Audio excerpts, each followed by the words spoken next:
And the Grenadines. WEFM is SGG.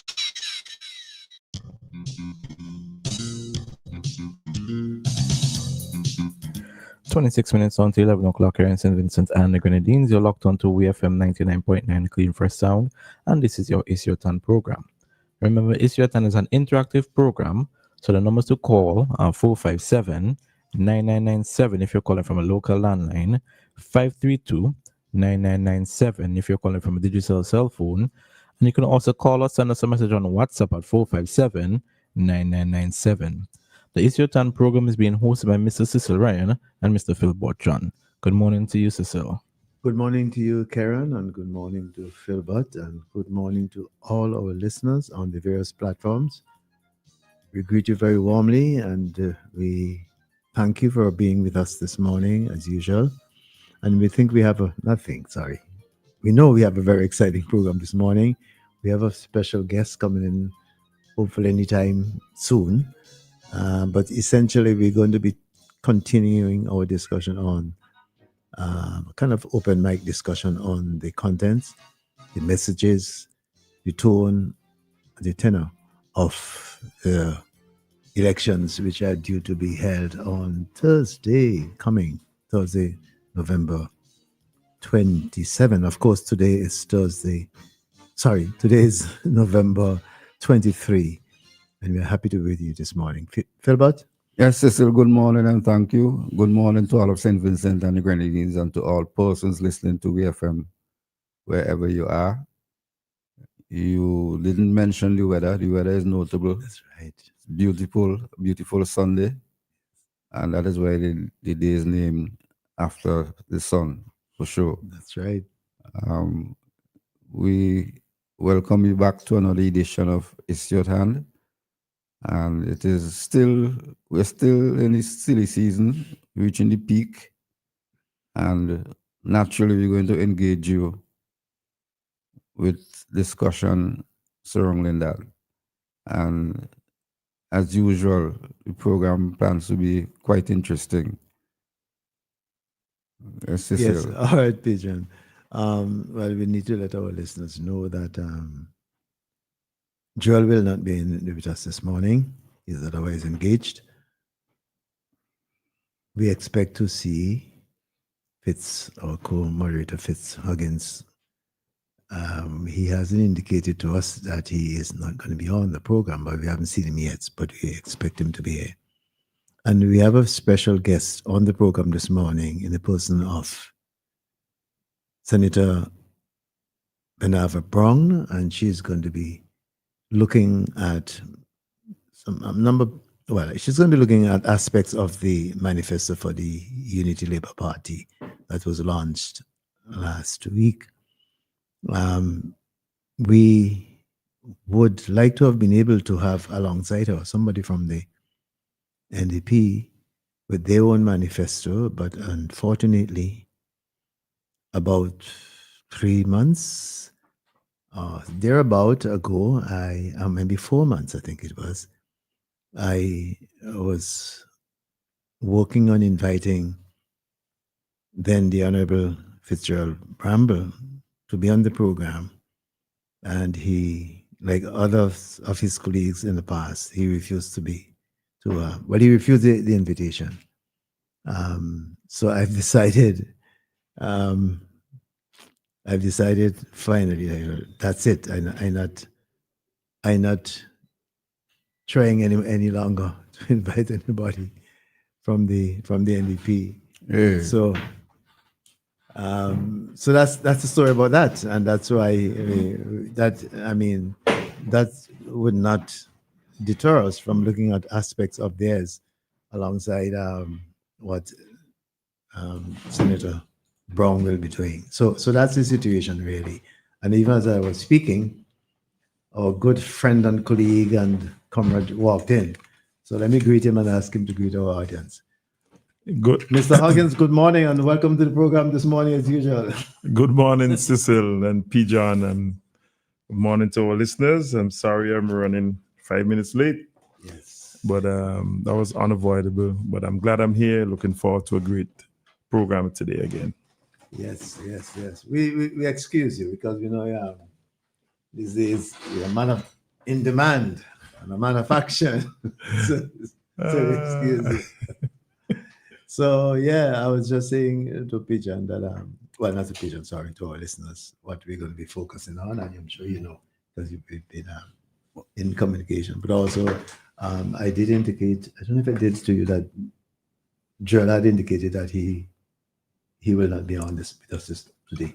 But I'm sure he's listening, Well, and he'll probably call in if needs, if it's hopefully, required. Hopefully. Yeah. And of course, you know, it's our guest this morning. She hasn't come in yet, but She's outside. Oh, she's waiting just arrived, yeah. to be escorted. In a lovely bright color as well. Oh, well, I can see on the security monitor, I can see a bright red color. Oh, here she is. Senator Brown, good morning to you. Morning. Happy to see you. Yes, Peter, go ahead. Not to pour cold water and anything, but I think at this stage she's no longer Senator Brown. It's the solution of Parliament. Yes, but until the 26th. Well, she's a minister. Until the 26th. Yeah. Until the 26th. She's a minister. Right, you're correct. Yeah, she's a minister, Yeah. but not a senator. Not a senator. Until the 20th. She's a minister until the 26th, midnight. But not a senator. Sorry, my bad. Thank you for the correction, Peter. And I'm sure she's planning to be a minister after the 27th. Well, she would have to tell us when we get into that discussion, I'm sure. But before we get into the discussion, of course, we're happy to have, as I indicated, Minister Brown with us today. But I want to give some shout outs. I haven't done so for a while. I want to shout out some folks in the area of Lanley Park and folks I know up there. Basin Hall, my good buddy, Gao. Greetings, Garo. Hope you're listening to us this morning. Some other folks over in Caratal, good morning and welcome to the program. Folks up in Spring Village, good morning to you. There's a Spring Village in Georgetown, just beyond the Munbed factory area. There's a Spring Village. Just want to shout out those folks who are here up there. Chapman's greetings and welcome to the program. Dixon, good morning. Welcome to our program this morning. We also want to give a shout out to the folks who live in Brownstown. Good morning, and I may be missing one or two specific areas. Pardon me if you're in one of those areas and I didn't shout your area. And perhaps later on, my good friend here to my left would correct me and help me. But I also want to greet those folks who are living in in Chester. Good morning to you. Welcome to the program this morning. Byra, good morning. Goss, greetings and welcome to the program this morning. Happy to have you on board with us this morning. And those folks who live in Connery, greetings to you. Welcome to the program. All the folks who live up in Park Hill and South Rivers, good morning. And Bellevue, greetings. Welcome to our program this morning. We're happy to have you on board with us this morning. The folks who are living in, I did say Connery, good morning to you. Bellevue, good morning. And we are happy to have you on board with us this morning. Fitz, did I miss out any in your area? You said he called Choppins? No, I mean yes, last night there was a Choppin in Choppins. I mean, hold on, you come into Choppin. I mean, your countryman up in that area. Choppins is country too anyway. So well, in Park Hill, South Rivers. Which area did I miss out? Georgetown. All of Georgetown, of course. Caratal, I didn't mention Caratal. So, Chester Cottage. I did mention Chester Cottage. Byra, Goss, Connery, South Rivers, Villa Point. There's a villa up there? Yeah. Oh, I didn't know that. Where they're going to build the cultural center. Oh, yeah, the cultural hub. Yeah, yes. One of the cultural things. Yes. I didn't mention folks living in True Rivers area. Good morning. And River 14. And yes, River 14. Yeah, so clear.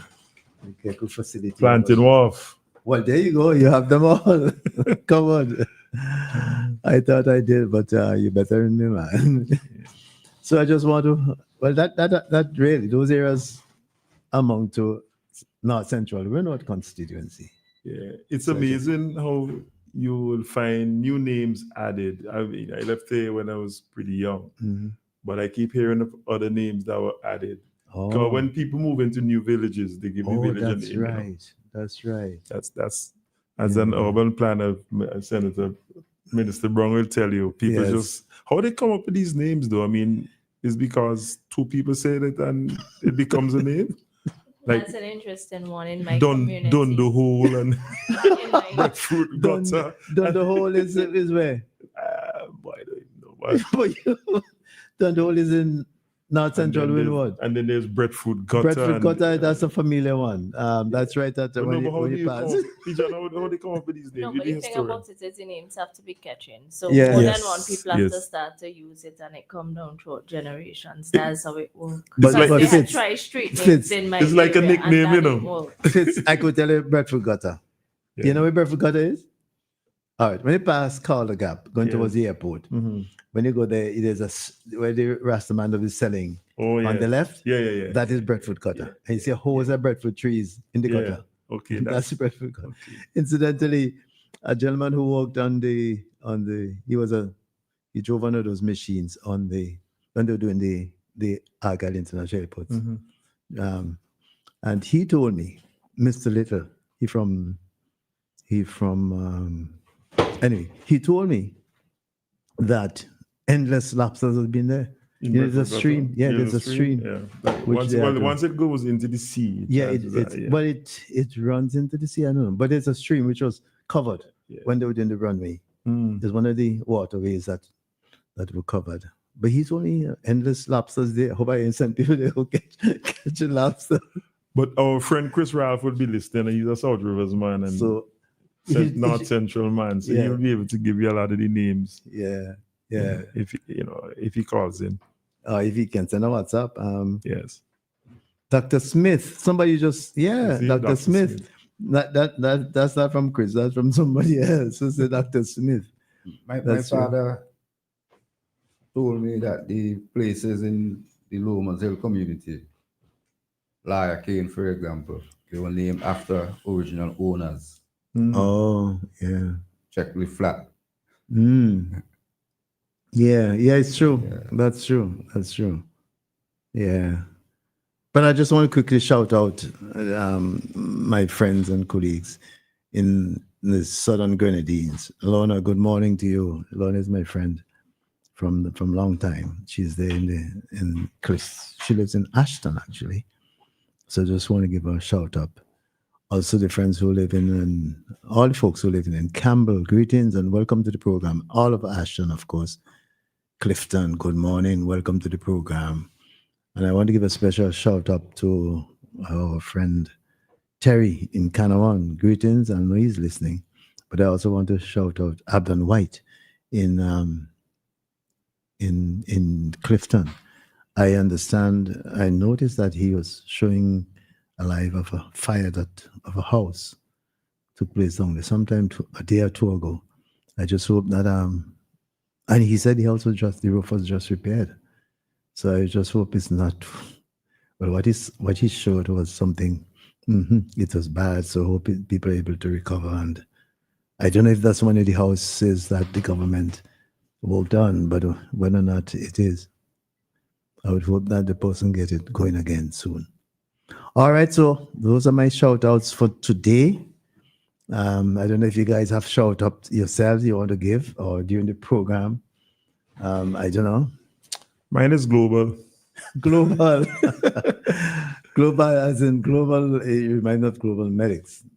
Well, I almost wore a global medic shirt this morning, but it's a good thing you mentioned that. Yeah. Funny enough, I met somebody from the fire department, and they said, I know you're not the Consul General again, but we need some fire gloves. Oh, you better go back and be Consul General. Nah, man. Maybe you leave your contacts and I'll get them. Okay. Well, that's good. That's good. That's good. Yeah. All right. I want to hail up one person, a former colleague, Mm-hmm. and I think she also sat with us for a few programs. I'm Yeah, talking about I one, know. Vakisha John. Oh, Vashik- okay. Vakisha Ashaki. Ashaki John. Yeah. I want to join you as well, P. John, in hailing up Vashika, Yes. Shaki John, and her sister, Vadisha. Yes. I'm not so familiar with Vadisha, but I know of her. And the entire family. Yeah. Yes, Peter, and I remember. She- that's true. She was one of our colleagues here in the Testicular program. fortitude. That's the Yeah. word. She has it. She has what? Boy, Pijan, I don't know what you're describing there. Now, so I hope other people know. Yeah, Pijan, I join you in giving a shout out. So why did she stand out, P. John? I mean, that you just pick out of the blue that Vashika John should be your shout out for the They morning. work together? Didn't you all work together? Man, let P. John answer the question. sorry, my bad. My bad. I think I said it. I know they're being given a lot of prominence on social media By whom? by both parties For what? for Reason. our stance. On what? Our stance on the leadership of our original party, Which is the the NDP. okay, just making sure you Yeah, when she was on our program, she appeared, she was neutral and she didn't, But we were happy to have her on the program. And we regretted that she spent just not a long time, but she was on here.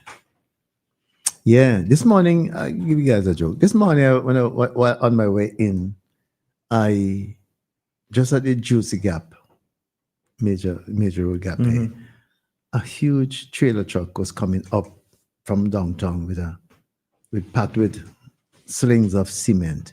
So I said, why is this so stupid? Why do you have to go all the way down to come back up? And when I turned the corner, I said, oh, port, modern port. yeah. Yeah, so they're no longer coming from the Beckway end of, the Beckway boat end. They're coming from downtown, where the modern port is in operation. And incidentally, I noticed there was a ship, must have been the cargo ship that was delivering the cement. That's the senator's baby. She gonna talk about the modern port and all the great development that not senator, minister. Minister. Yes. So I was saying I'll tell you something, coincidence. Right? Yeah. I'll tell you something. She's one of my favorite persons to look at on stage. Oh, yeah, man. She's okay. full of energy. Okay. Always connected. The woman, eh? Yeah, man. The woman. She's. In fact, I call her and told her when I saw her. She almost looked like a party animal on stage. Man. Like, what? Who sang that song? Party Animal. Problem. Oh, yes. Okay. Yeah, it's true. It's true. No, I like her energy, attention. and I know her energy will be very noticeable again today. Yeah, later on today. I paid particular attention to that aspect of her when she was on the platform. Yeah, man. Yeah. You see, you can't tell. The energies are very infectious. Energy. Oh, Even okay. when you go to the community meetings, the energy it's electrifying. Okay. But what I'm drawn to when she's on is that any speaker that goes up, you could guarantee that she's in the back clapping and encouraging and being a team player, which is quite important. When you're on stage and you say something and you get a response, it encourages you, and she's a good team player. I like her for that. Yeah. All right. Anything? I don't know if we're still within our kind of, if you like. Yeah, I just wanna talk a little bit about we T-4 to election. in terms of 4 You days. sound like space people, man. Yeah, Man, man. space, It's AI and chat GPT and stuff we deal with now, you know. Thought by now you would have been counting in hours. In hours, you know. Now you should have been down to the hours, and we by Tuesday we reach down to the minutes. Yeah. And I've noticed that the rallies and the village meetings have been drawing large audiences from both parties. Mm-hmm.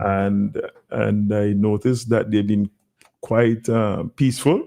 Mm-hmm. So I just want to encourage, as we go into the last 4 days of the elections, that we continue to go out and support our parties in great numbers and maintain the peace and don't allow anything to boil over or spill over into any violence. And we could do it without that sort of attention, especially we are now the focus of the region and the world. Yeah. For many reasons. I've seen many countries and nations and territories basically lining up to support either side, and for varying reasons. And I just want us not to go out there and with any expression of violence to bring a bad name to our country. Mm-hmm. I would, echo the same sentiments. What I would say and what I'm enjoying is that when you're at the meetings, when you're at the public meetings as well, it's that the crowd, they're actually listening to the speakers. Mm-hmm. And they're taking in the information, which is very good. It's exceptional. Which crowd? Especially, well, I could only talk for the Labour crowd. I could only speak from that perspective, but they're listening, they're taking in the message, they're paying full attention. And that is very good. What I would encourage us to do is also be safe, to when we go in to and from the rally, somebody driving, we need to look at that, even the alcohol consumption and then the attempts to drive. We are all trying to get home safe and everything. So I would encourage us to just... An observation I would like to make is the numbers that show up on the screen indicating the number of persons log on. And I'm amazed that at that late in the night, we have some, they got old men, because I'm one of them, actually log on to taking in the Facebook portrayal of the events. I won't have you saying old men alone. I think young people are there because people are really interested to see what I was only referring to me. have to offer, and so everybody's locked in and you're trying to compare. But I know some people get a bit vicious in the comments. I don't pay attention to the comments. I know during COVID, we started that online campaigning, and huge numbers were logged on and on the various platforms. And I always ask the question, to what extent some of those numbers are padded, doctored, or real with the technology available now? No, I mean, you gotta understand everybody is basically trying to use that platform to create a perception. And I hear you, but I can actually say that I believe that it's real. It's real? Yeah, lots of people stay at home and they enjoy watching it from the comfort of their home. And sometimes they get two different meetings because the energy and the message that is being heard. I have one friend in particular, she listens to every political meeting. She just logs in and she listens. She tells me, it's really good just to hear. And she'd be comparative. She'd tell me which argument might have sounded good or not. But there are people who are definitely interested and they're locked in. If I had the time and the energy, in other words, at an earlier part of my life, I would have done an analysis of those numbers, because I find it interesting that you have to go behind the numbers and try to see and have an understanding of the people who are logging on. We have raised it here, but I think there's a story behind the numbers. There are lots of people in the diaspora who listen as Precisely. That's one of the things I would one of the observations that I've made, and it also depends on which party, the numbers would tell a different story. But that just shows that, the local politics is global politics. Which is the point that, it's global, local politics is global. But the politics itself is local, always. In terms of how you respond. Yeah. The other point I wanted to raise is the issue that is before us now in terms of the constitutional challenge to do with second citizenship. Yes. And I've seen a lot of legal opinions on it and for both sides. And I think what is lost in the whole argument, while the lawyers fight over the constitutionality of this matter, is the issue of when you swear allegiance to become a citizen of a second country. A lot of, if we were talking about countries like you swear to Iraq, Iran, Russia, China, would we have had the same feeling as if you swear to, say, Canada or England? Because you're talking about swearing to a second state. You understand the point I'm making, Pijan? Is it because of you swear to Canada, why, or the US, why it is not so such an issue for some people? If the person swore to Iraq or Iran, or some of those rogue states as they call them, what would have been the blowback from the local communities? They will be disqualified on the grounds that they are not a member of the Commonwealth.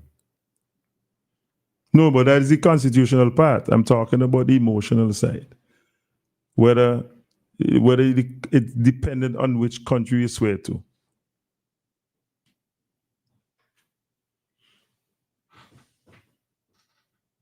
You gonna say that, man? I will just be repeating myself. Yeah, but you see, as I remember I said before, we allow the lawyers to go to court and argue the constitutionality of the situation. And I put it to you that there's nothing to argue in the Constitution. There's nothing. Precisely, Pigeon. That is why I'm silent. And the Constitution states what it is. But there are people who have presented arguments on either side. Yeah. So you have to listen to those.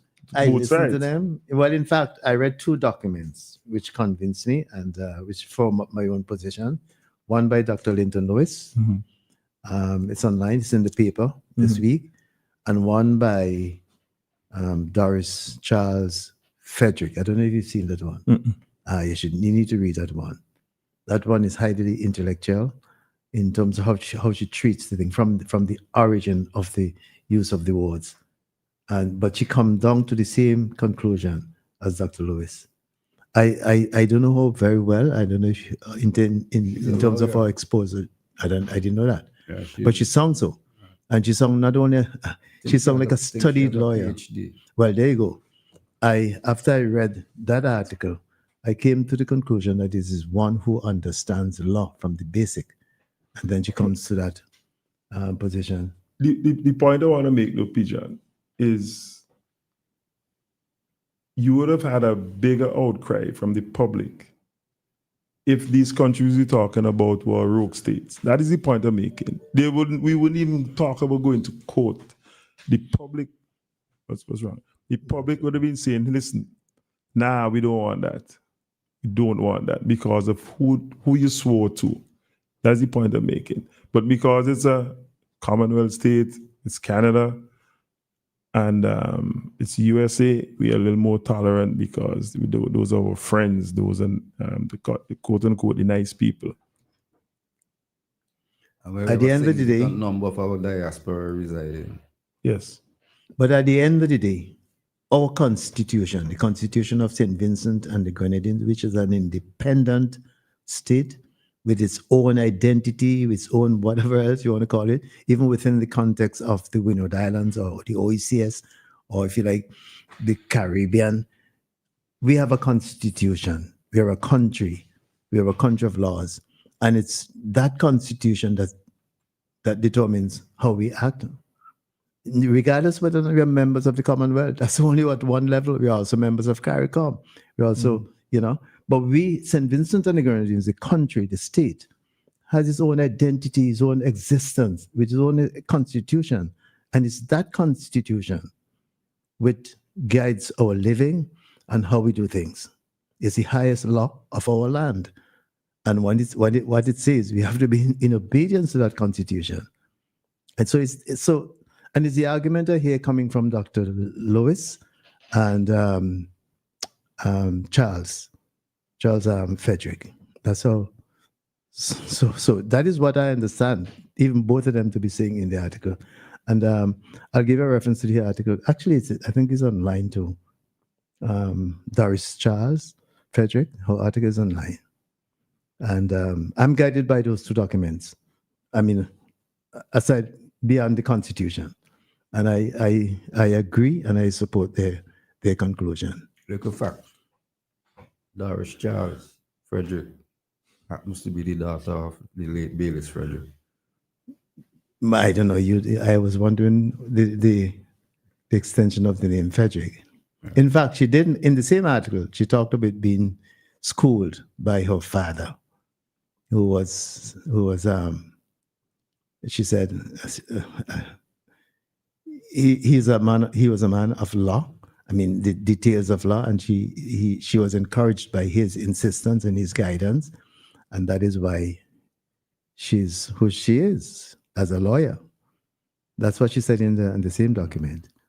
So I'm just paraphrasing what she has said. But being the daughter of Baylis, that does not mean that they would have come to the same conclusion. No. That's I just given a little tip. Yeah, I know. In terms of who she is. I'm not saying that she and Baylis would have come to the same conclusion. I'm just saying the conclusion that Dr. Lewis came to is very similar to hers. That's all I'm saying. And I'm also saying that she seemed to be sort of studied, I mean, to the highest level. When I read the document, that's the impression I got. That's the beauty about the law, right? Is that there's so many different opinions. And that's why we have judges to listen to them and rule on them. But at the end of the day, that ruling would become law. Mm-hmm. And that constitution will be guided by that ruling for future reference, Mm-hmm. So I look forward to the legal argument. I look forward to seeing it settled, and I hope that good sense prevails and everybody decide to choose one country that they committed to. Because I have a difficulty with a minister of government or a prime minister of a country with a second citizenship and have an option to fly away and leave us here if there's a problem. It's funny you use the phrase fly away. That's in a or song. Sail Away. No, it's all right. No, I'm just reminding it's in a song. I usually hear that song when I hear that song. Or you could use the office to establish deeper ties with the Commonwealth. I missed the one piece. Rather than flying away. We use the opportunity to develop deeper ties with the Commonwealth. Yeah, because my difficulty though is if you have a decision to make between the country of your birth and the country that which you swore allegiance to, and you're in the middle representing 100,000 people, where would you stand on a controversial decision? I mean, we will be like, wait, let's see where he comes down on this, because you swore allegiance to a country and you don't want to now have something adverse happening to that country. So you have to protect that. But you also have to protect your country that you were born. So where would you come down? And that is the difficulty I'm having. Where is your real loyalty? I'm sure we're going to come back to that before we end the program. But no, Fitz, but I just want to say, let's take the practical situation of Canada supporting in a way Ukraine in their war. Mm-hmm. Canada is supporting Ukraine. Yeah. Let's say for whatever reason, it becomes more vicious. and countries are required to state their position. And the countries do. They will go to the UN and wherever else in terms of establish relations and so on. They will do. So Canada is, so that as a citizen of Canada, in a way, you would have to stand behind Canada in its declaration of support for Ukraine. Is that what we will do as a country, St. Vincent and the Grenadines? We'll do the same thing?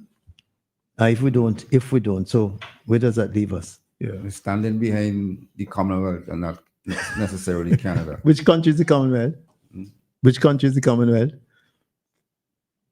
I don't know. You should read Darius Child's article. She deals with that too in the article. But he says he doesn't know which country is the Commonwealth. Well, there's no country called the Commonwealth. Called the Commonwealth, but there's a group of sovereign states referred to as the Commonwealth. Yeah. There's also a group of sovereign states referred to as if you like the OECS. There's also a sovereign state called the Commonwealth of Dominica, which is a country. Yeah. Which is a country. And Yeah. there's also the Commonwealth of, is it Virginia? One of those In the states US. in the US? Yeah. It's a state. It's not a country. So we can go on and on, but Refer it's to the current and former colonies of the United Kingdom. which one? The Commonwealth. Oh, okay. But then, former countries, or if you like, I just say it, colonies? Colonies. Yeah. Okay. Which are now countries. I mean, state in their own right. Yeah. So they're no longer. We established. There's a body called the Commonwealth, which is made up of those countries. But that body doesn't constitute a country. And that is the body that is referred to in the Constitution. There's a Yeah. body called CARICOM. But that is not It's not in referenced the Constitution. But Well, if you talk You're about bodies, But- right? You could stick a name behind anything. but we can update well, in fact, you're right, Fitz, because at that particular point in time, Yeah. which is what, by the way, that is explained also in the article by Doris. Frederick. Frederick. And It's also in there. So I mean, that is a thorough article, and really people should read it. So you highly recommend it. Yeah, highly recommend it. People should read it. Senator, have you read it? No, I have not. But Senator, I will go and look for it. Yeah. I'm Just sure go on you her will send Facebook me. page, and I think it's I'm there. sure you'll share the link. You'll be so kind to share. Yeah, of course. First thing. Yeah, so I'm sure we're gonna come back to that, Fitz, that thing. Yeah, those know- are my two concerns, really. Before we get into the substantive part of our discussion. Yeah, I noticed there are two, a spreadsheet in the Vincentian newspaper.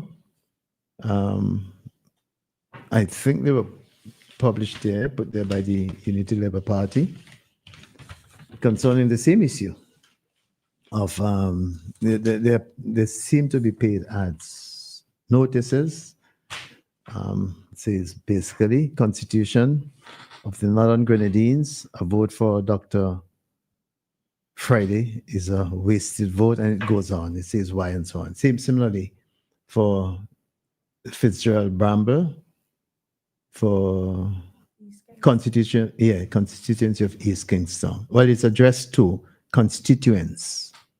It's addressed to constituents of the respective constituencies with the respective names, and the articles are making the point that the candidates for the New Democratic Party is not qualified to be elected as a member of parliament. But we will come back and go through the details of that. But as you said, Fitz, you can go on to the main event. And that is the purpose, the primary purpose for having Minister Brown in here with us today. Minister Brown, we wanted to look at, it's a basically open mic, but we want you to lead our discussion today on the manifesto. Well, it's a huge document, so we don't expect you to go through all the details, but the ones that you consider to be pertinent in our discussion today, if you could go through the manifesto and lead us. Thank you, gentlemen. It's indeed A pleasure to be here. I'm very happy to be here. And I'm indeed happy to be here discussing the manifesto. This was launched last week, Sunday, at a rally in Connery. And it was a massive rally. Tons of people turned up. They were all interested in hearing what exactly are the promises and the plans and the policies going forward for the Unity Labour Party when elected for a sixth term. As you would have hinted, Cecil, it's a big document. It's also rather hefty in the amount of information that has been placed in it. It covers a wide scope of things: education, digitization, health, agriculture, tourism, port, urban development, infrastructural developments, and other social policies of this government. It covers issues regarding to the continuation of rebuilding from Hurricane Beryl, strengthening our response to disasters in terms of NEMO, lasso frame monitoring, those elements. I don't know where you want us to begin or where we should be guided. And housing is also a big factor in it. Well, you see, just explain to the listeners what is a manifesto and the purpose, and why parties produce manifestos. Oh, definitely. Yeah. So manifestos, to me, they're basically, this is the contract document on which a party wants to be elected. So in it, they highlight some of the major policies, plans, programs they have going forward. The ULP would have also highlighted some of their major wins and what they would have done over the past years. And in it, it just lays out the road plan. And to me, this is essential when a voter goes to vote and you want to make sure you're making the right decision and you're educated on what exactly is planned. And it's also something that you can hold a party accountable. You can use it to hold a party accountable. So therefore, detailed plans within a manifesto, it is essential for a voter to make the educated decision regarding to how they should vote. And it's not something that we should take lightly at all. Contract. It's a contract Yes. with the people. Yes. And have you, well, we are going to the sixth term now. And I mean, there would have been 5 manifestos before, 5 contracts with the people. Yeah. Have you done an assessment as to what percentage of those promises, plans, programs were implemented over the years, so that persons reading this one could have the confidence that we'll keep that trend? I have done that. I wonder, Fitz, you don't mind, Minister Brown. Can I just a question about the manifesto? My understanding that a manifesto is based on a certain philosophical premise. Yes. Could you, before you answer if it's this question, can you respond to that? Yes, it definitely is, because the philosophy of the party is definitely, it comes out in your manifesto. Okay. So within this manifesto, you can definitely see a lot of people-centered policies and policies that are directed towards growth and even intensification of certain markets such as agriculture. And yes, so it shows the philosophy of the party, the people-centered vision, the philosophy of a many-sided development where tourism is becoming an emerging sector, building that, but also still maintaining the agriculture industries, the education revolution. All of that is reflected within this manifesto, as it has been reflected in other manifestos from the ULP. Well, I know Fitz has asked that kind of question. Still, Fitz, you don't mind, can I just ask as a follow-up, does a manifesto give a pointer towards the foreign policy? Yes, it does. It does. Does this one? Yes, because it would capture what would have been our foreign policy. Within the foreign policy section of this one, we would have highlighted what we said we were going to do in terms of joining the Security Council, the facts that we would have done that, and what we are able to do and what we are going to do going forward. So all of that is basically stated in the In manifesto. the ULP manifesto. Yes. Yeah. Okay. Sorry, Fitz, but No, yeah, that's fine. Fitz. I mean, the question still stands. I mean, have we done an assessment over the last 5 so that persons reading this one could have the confidence that the ULP has had a pass mark over the last 5? So we trust them that they will implement these Yes, things. we have definitely been working and we have worked on the goals laid out in the previous manifestos. You have to understand that the vision of the ULP within this manifesto and previous manifestos have always been a very bold one. And it is something that people that NDP tend to chuckle at. They say, but how could that really even happen? But here you have seen that, for instance, if you look at Annisvale, in a few years ago, the dream of developing a city of Annisvale that came out, and people laughed at that. But now you're seeing more detailed designs, and the Prime Minister has assured us that we are steps closer towards actually achieving this, and this is going to be attainable within the next cycle or the next term. That's the way to put it. And in the same way, he has been hinting of about what's going to be the expansion of Kingstown towards the tourism sector, the addition of the cruise ship berth, and you actually have illustrations of what that is going to be. So yes. Can I you finish with Fitz? Okay. Well, we have heard the ULP campaigning on going towards a first world economy country, kind of. Okay. And talk about the Human Development Index is pointing us in that direction. So over the years, over the last 5 cycles of election, the manifestos would have started a plan from year one, from the first 2005, 2010. So the plan. Well, 2001. There's then one, they had 5. what was the 100-year plan when Yes. they came in Yes. 2001. The point I want to get at though is, have we achieved those objectives over the last 5 to get us to in this one where we want to get to this first world country? Because we would have built the infrastructure, exactly, built the education revolution, all of My those. answer to you is Yes. a clear yes, a definitive yes, and we have also done that given the external shocks and circumstances we have withstood. You have to understand that we would have gone through the last Soufriere volcanic eruption. When that happened, people hold their head and say, "This going to take back St. Vincent." You know that was the cry, but we have been moving forward. Similarly, the Hurricane Beryl, when that happened, how many people said, well, when would Union Island be able to catch its feet?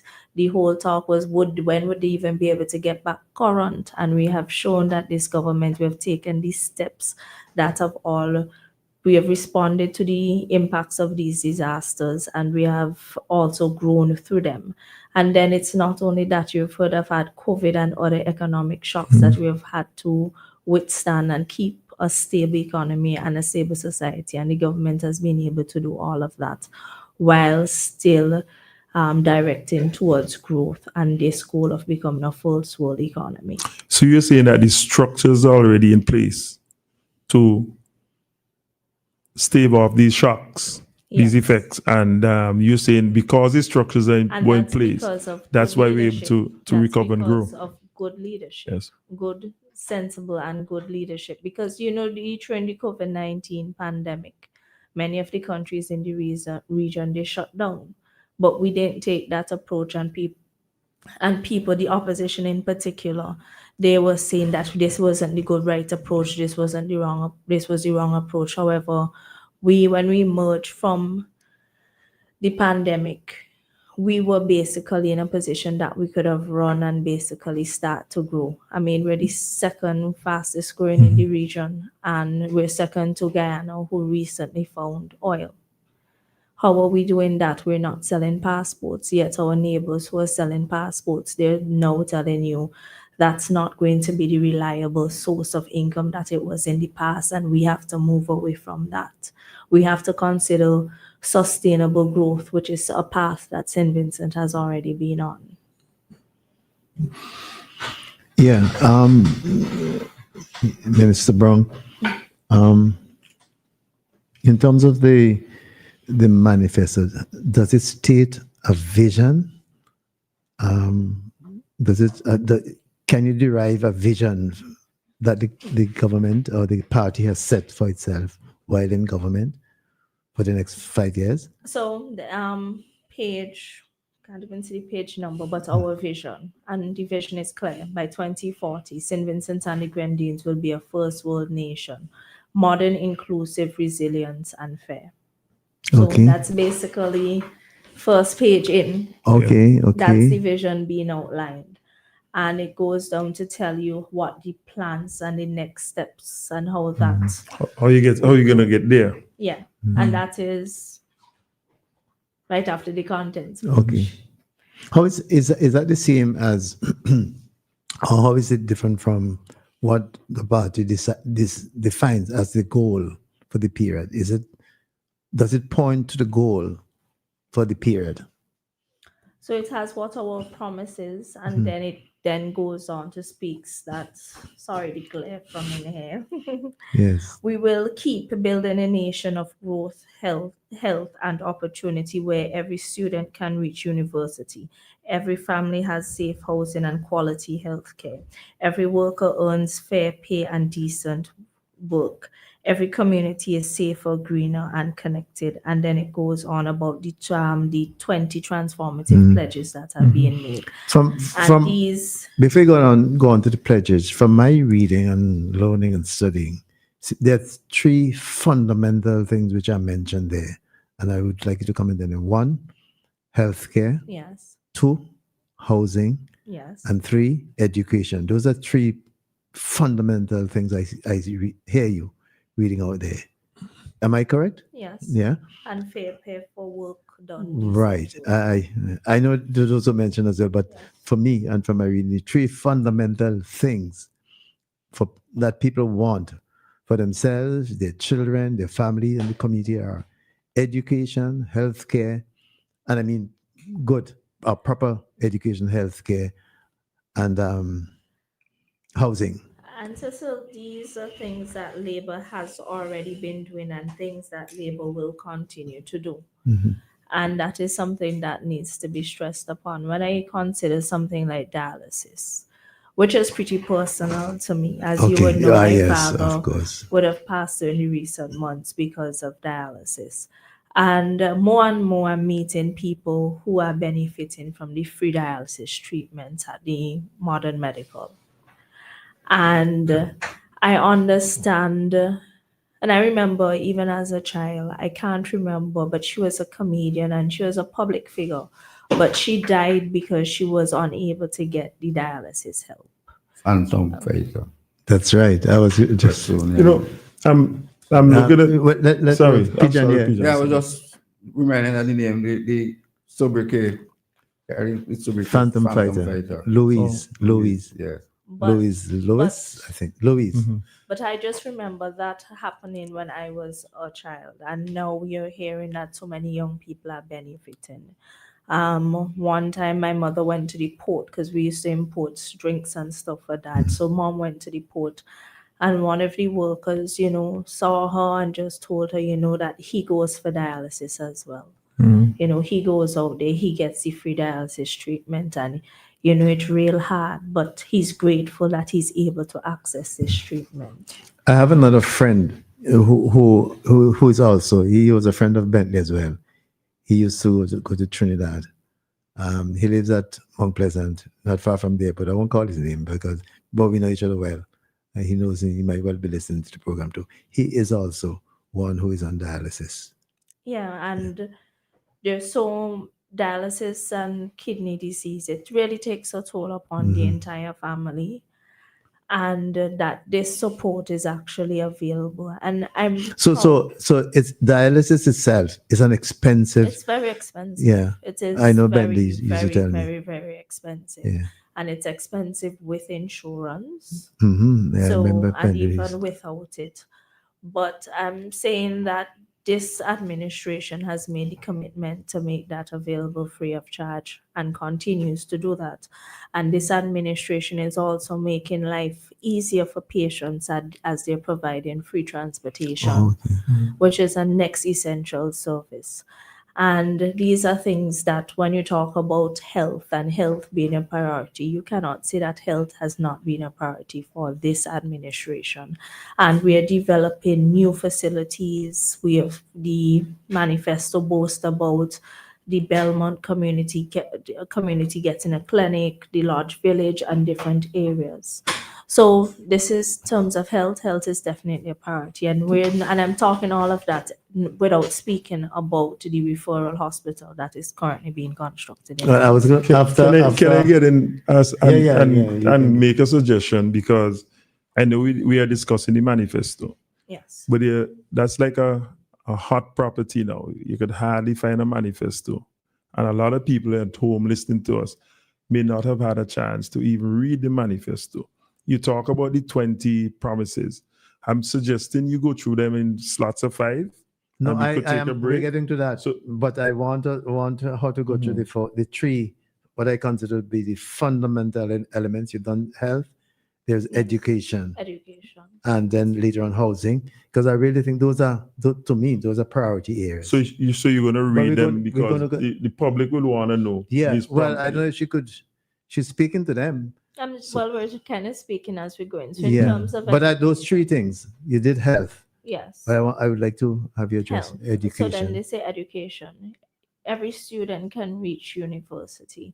And even beyond that, with this administration, in 2001, when the ULP came into power, 4 students were given scholarships annually to go and study. This year, we would have 4 island scholarships were given out. 4 island scholarships? Yes. Not scholarships generally. But when you look at the whole general scholarships, we're up to about 3,000 of those. That is, I don't think you can compare that or those numbers. And the impact of education, and it's not only education in terms of getting to university. It's the technical vocational institutes and the growth that has been happening there that is very remarkable. And even the investments in the type of studies that are happening. It's a broad spectrum of subjects. You're seeing students that are daring to dream, and they're dreaming larger. They're talking about people who might be doing chemistry, different unique fields of chemistry, robotics, and these kind of things. These are actually forming, and these are being cultivated in our schools. And then even if you look at the agriculture program that is expanding. Girls High School now has an agriculture program. When I was in Girls High School, that is something that was so far removed from our syllabus, our thoughts, and even our contemplation about future career ideas. But it's there because agriculture is a serious field and it requires serious professionals as well. So I must commend this manifesto for that. And in terms of housing, safe housing, which was the last of your points raised. Safe housing is something that Beryl has definitely shown us how important that is and how critical that is. And even how, I don't know, how fragile that can be, because in the blink of an eye, people who have had a roof over their heads and they were probably thinking about other things, suddenly lost the roof and realized instantly what instability felt like. So this government has remained committed to providing quality housing throughout this country. And this is something that we have done. The response to Hurricane Beryl, with over 300 homes being repaired or fixed, that was a tremendous feat despite all of the challenges that we have. And we have challenges around even the manpower to be in the construction industry and getting the work done. That is even a challenge. Housing is not a routine provision by any government around the world to its citizens. But this, would you say that this government has taken it on board as a kind of routine provision, and is that linked with its own social outlook? Yes, this government has done that, and interestingly, what this manifesto talks about as well, if I get to the housing section, they speak about housing for different types of housing for different people based on where they are in their lives. So the young people who might be coming home and they want to not live with mommy and daddy anymore, but get in an apartment, condominiums, those type of revolution to the housing industry, it's considered within this manifesto. Yeah, sorry. So Fitz, you were asking about. Sorry. No, I was keenly listening to the points, the promises, because I think we're down to what, 4? No, we haven't even gone through to the pledges. So the 20 pledges, the first one is to complete the Annisville Acute Care Hospital and 6 modern clinics to improve healthcare throughout St. Vincent. Build modern schools at Brighton and Sandy Bay. Construct affordable townhouses for young professionals and hurricane resilient homes. A bit of what I was speaking about there. And cut taxes to 23% and raise the tax-free threshold to 30, create 6,000 new jobs and reduce unemployment below 5%. So those were the first 5 Yeah. big pledges from ULP. And in terms of building modern schools, we would have listed only Brighton and Sandy Bay, but there are others that are down to be constructed, including the Thomas Saunders and the Girls High School, which are currently under construction right now. The affordable townhouses, this is something that was raised by the young people. And the administration listened and they asked for this kind of transitional home, where it's a home that they would be able to come back, get their foot on the ground, maybe start a family, and then transition into something bigger. So that is something that is being listened to, the hurricane resilient homes. This is already on the way. In fact, we're also doing modular homes, prefab homes, as we call them locally. Those are already being developed. Different contractors have been trained here in St. Vincent and the Grenadines on how to do this. In terms of cutting taxes, this is a clear to 23% and the raising the threshold to $30,000. This is something clear that we have spoken of, and the NDP has not been clear on that. They're saying that they will review what is the tax policy. What exactly does that mean? That's a broad statement. Review can actually result in raising it. So the ULP over the years, over the last 5 or so manifestos, they have indicated that they're going to increase the tax threshold. Yes. So it started at what, $12,000 in 2001? Yes. And over the years, every manifesto election cycle, we have continued. And so there's a track record. Can you say there's a track record of them achieving those goals? Yes. Yes. But what is being stated by the NDP is just a review. A review. And a review could actually push those limits higher. There are certain things that from my review, that the NDP, they have stayed completely silent about, and I guess we will talk about those. Yeah, I want to come to some of those things because and that's why I asked you to elaborate on those 3 fundamental elements of the manifesto, because from what I've been able to, well, I'll come back to that, but yes, that's the reason I ask about those things. Yes. Fitz, I thought you. I thought Minister was doing a good job reading those pledges, because, as I said, a lot of people have not read the manifesto, and this is a contract. So this gives us a really good opportunity for our listeners to hear the rest of the pledges and plans. Okay, so then open the youth gates, the youth guarantee of apprenticeship training, employment, and scholarship. deliver full digital transformation, online services, ID cards, digital job applications, invest in renewable energy by sea defenses and the blue economy, strengthen community policing and disaster readiness for greater safety and resilience, boost cultural, sports, and creative sectors drivers of the economy, and complete the Sir Vincent Beach Athletics Stadium, which I'm sure is something that Cecil is definitely looking forward to. I was there this morning. You were there this So morning. that would tell you that. Cecil, you remember they were laughing at the stadium when the government laid out the plan for the stadium. There was it was a giggle. It was a laugh. It was a giggle. Some more saying that it was in the stadium and all that. Yeah. But a lot of people go there.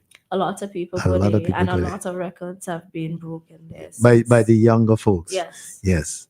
But I mean, when I say a lot of people in my vintage, all the morning we're there. No, but that's excellent. Yes. So it's something that everybody's benefiting from and facilities. But once again, this was something that was laughed at and even scoffed at because the vision was not there on the other side to see what was being developed right before their very eyes. Yeah, they call it some pieces of concrete. Yeah. Anyway, so why haven't we been playing any soccer? And the soccer field looks good. Sorry, let me correct you. Soccer has been played there. Okay, see? The secondary schools. Really? Yeah. Nice. Yeah, and I knew there was supposed to be a friendly at one point between Bible and Diamond. I think that was being organized at one point. I don't know, but the secondary secondary school tournament. Rainwood Island Games. I don't know. They didn't play soccer. But Sander Bay at the stadium. No. Sander Bay and Georgetown played there about 2 weeks ago. I think two teams from the Leewards. I think it's Barody Secondary. And another school played there. I'm not really a soccer fan, but I've been there to look at the athletics, and I've been I admire the athletes, their dedication, their talent. Not something I had though. But and they got a home to exhibit the talent and everything. Good. Yes. Something that I'm definitely excited here about is the full digital transformation and the ability of the online services and the ability to pay for your license and different services online. This is something that I know a lot of people are looking forward to, and it is something that we have been working towards. So I would be happy when this becomes the reality, to be able to access those services. I don't know if there's anything in particular to review there, or if I can move forward. You can move forward, I think. Build an athletic track at Bookament and add lighting to up to 25 sport facilities nationwide. Develop a center for the performing arts, 3 cultural hubs and artistic hubs. Attract $2 billion in investment in tourism sector, creating over 2,500 jobs. Designate Baliso as a national park and site of remembrance. Reacquire 600 plus acres of land in Canawan from ineffective developers. Expand the road revolution with an additional $150 million in road infrastructure. Minister Brown, I wonder if you don't mind if I interrupt, because I promised that we could look alongside the ULP pledges to see what we are seeing from the NDP. And even as you raised the question of jobs, I think you just read. Yes. Could you read it again? Attract $2 billion in investment in the tourism sector, creating 2,500 jobs. And I think before I would have stated create 6,000 new jobs and reduce the unemployment below 5%. Mm-hmm. So I just want to read alongside that for people who are listening and hearing for the first time, as it's published in the Searchlight newspaper on page 4A. The NDP has or plan for 3 areas: create more better paid jobs by growing agriculture, tourism, the new economy and the blue economy, and establishing the National Development Bank to support Vinci businesses. So even as you mentioned jobs, I just want us and people listening to put them alongside and see which gives a greater sense of assurance. Because what you read there is in great detail, as I heard you reading it. But this one talks about creating better paid jobs, but it's very general, esoteric kind of things. It doesn't ground it in any. It doesn't ground it. So I wanted to me anyway. And even from my understanding of the development bank, you would have read it there. Yes, I just towards did. the end. I just read. They say, and establishing the National Development Bank to support my Vinci. understanding of that is that though that bank would be offering loans, while something like Prime, which is the ULP initiative, offer grants. You gentlemen are fully aware of the difference between a loan and a grant. Yeah. A loan you have to repay. Well, in fact, I was going to grant. say, Fitz promised me a grant, and Pigeon promised me a loan, but I rather go with Fitz. That's free. But so you have to look for instances within the language like that. But those are some of the distinct differences. So you talk about attracting investment of $2 billion to create the employment. So that's specific to how you're going to raise the money, how you're going to attract the investors, and how much jobs you're going to create after you attract $2 million of investment. That's very specific and time bound and everything. Yes. Compared to, as Cecil said, an esoteric comment about and an next general statement when you, from my perusal of their manifesto, when they speak towards building the tourism sector, it's heavily based on CBI, citizen by investment, which we have seen, and you can see that the trend is showing that in itself is facing some problems. It's shaky. It's very much on shaky and ground. the other thing about and it, other countries are pulling away from that. General folks, I don't want us to focus too much on the NDP. I just raised that one to give a comparison. But because we haven't reached out, I haven't reached out to them to invite any of them on the program, and I gave reasons why. But I was just taking the liberty of reading what's published in the paper, because aspects of their manifesto are published in the newspaper. So I just want us to take away from our own focus, from the focus, Minister Brown, but to just give that parallel. So the final three in terms of the pledges, it would be to improve our social safety net and increase public assistance payments, defend our sovereignty, citizenship, and dignity are not for sale, develop St. Vincent and the Grenadines into a first world nation. So once again, you can see that the idea of the first world nation and the goal of the first world nation is clearly stated. Yeah, Fitzgerald, I thought you were... Peter, I've been not hearing from you, man. In terms of what Minister Brown is saying. Reached my section here. Oh, okay, all right. I wonder what might be Pigeon's section.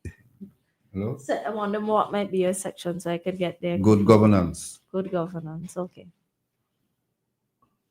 those last few pledges, the one that jumped out at me was oh gosh, read the last three. Let me see, please. Last three: improve the social safety net and increase public assistance payment. Public assistance payment. We know that in the NDP's manifesto, they talk about increasing the public assistance, poor relief payment as well. And they actually they were specific about a number. But I noticed that in the ULP manifesto, there's no specificity. I'll get tied up with that one.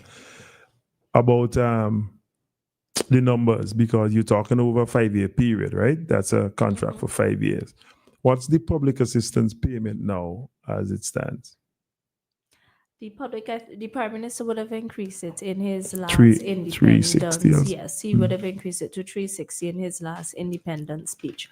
But in addition to that, I know that there are a host of other programs, opportunities that people use when they're in a position or in a grind to actually get help. So one that I can think about is COLA. And COLA came on to help with some of the inflation issues that we had and to deal with the increase in stuff like the electricity bills of some of the persons who were finding it hard. So those kind of initiatives, they're continuing, and there are different initiatives that. So on top of their payment, the public assistance, there are also cost of living allowances to help with electricity bills. Yes. Some people it's rent. Some people it's even back to school help for their loved ones. Those other programs are available, and they help those in the society, those that are in need. Even as you say that, I just want to again deposit alongside what you're saying there, something that I captured from what's in the paper. The NDP says, our plan for a better SVG, and one, they have reduced the cost of living by cutting VAT from 16% to 13% on goods and scrapping it entirely on residential electricity to reduce bill. Any response? So already in place, the ULP, this government and VINLEC, we have a VAT-free amount that once you're below the usage, I forgot the usage. I think it's 250. 350. No, 250. 250. So once you're below that, 300? 250. So once you're below that, you do not pay VAT already on your electricity. And generally, people above that tend to be the more well-off in society anyway. They're not just running a fridge or a stove or TV. It's much more. Maybe it's AC units and etc. So in reality, that is already in place. And then the other one that you would have raised would have been the VAT. So in the last independent speech, there are also a basket of goods that do not attract VAT. And this basket of goods was further expanded by the Prime Minister in his last independent speech. So stuff like lentils are in this basket, all chicken parts, different sausages, canned foods that we generally use, cereals, those things were already also introduced. So there are measures that are already being in place to cut the cost of living, which is an inflated one or an imported one. It's not something that is generated here in St. Vincent. So our cost of living is imported. Everything comes in and it comes at a higher cost. Yes. And I'm sure Fitz, you can understand coming from Canada, you saw the prices rising in Canada as well, and people in the States can see it rising in the States, and I'm sure it's not Minister, the Ralph effect in New York.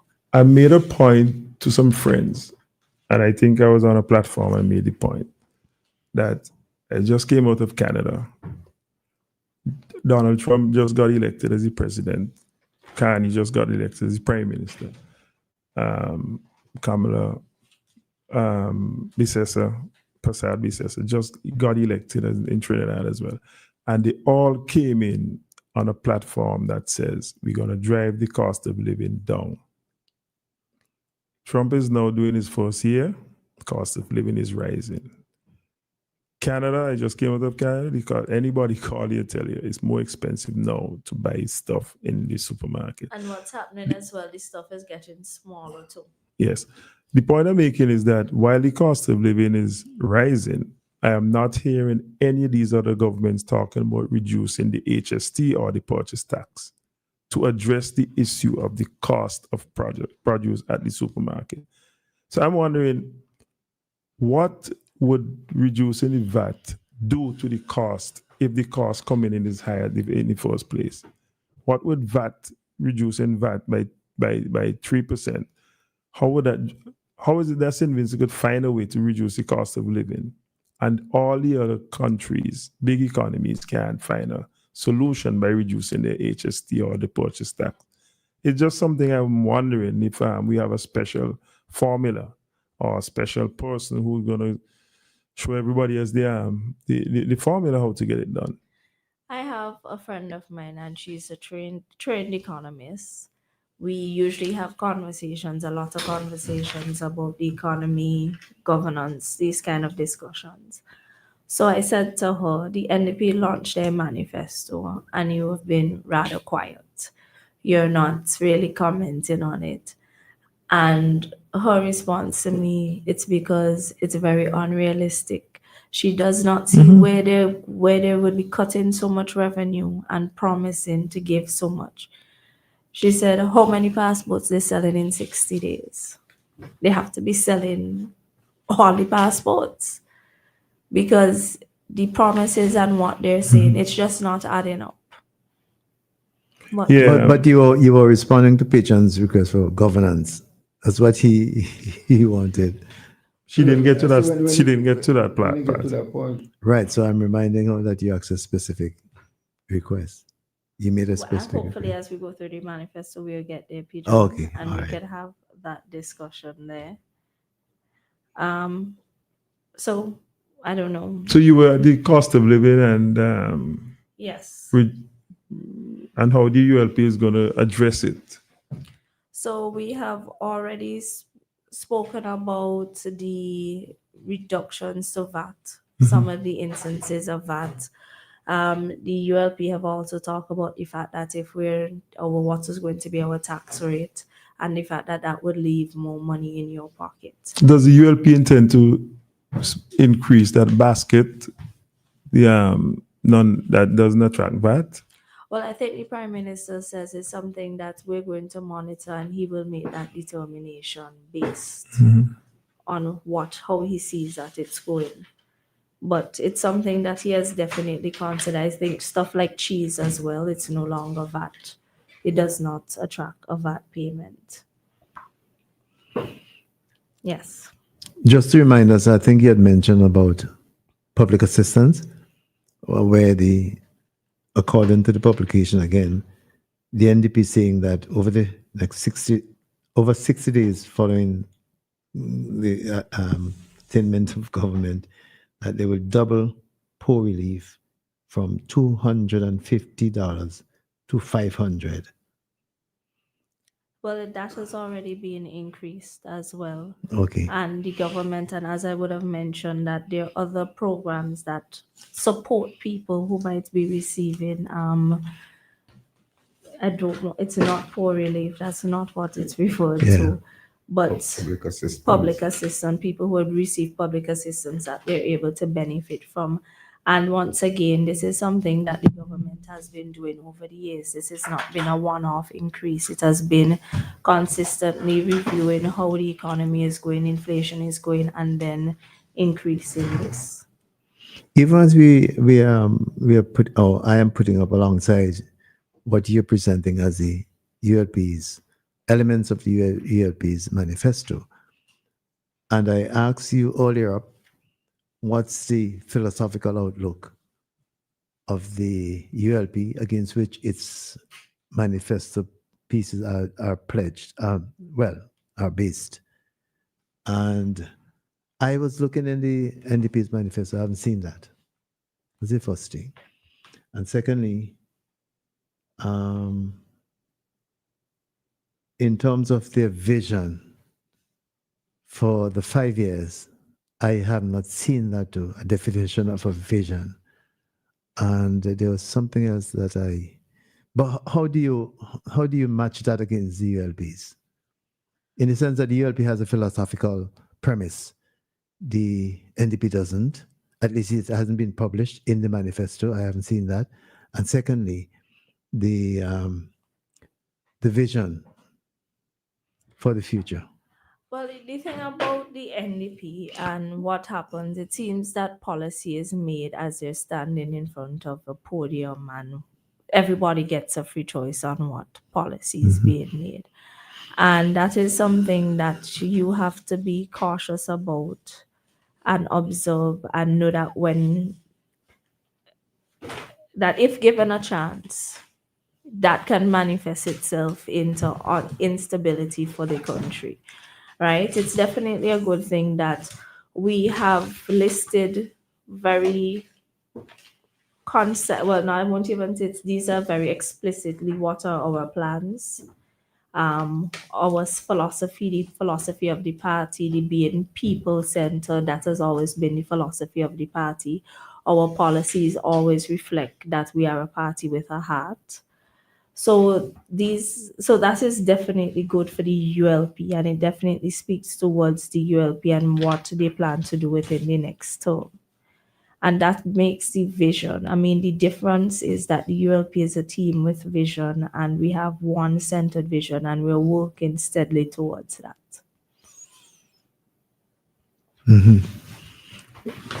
Anything else, guys? I don't know if you could go to page 106. Of the ULP manifesto. Yeah. That page makes reference to good governance.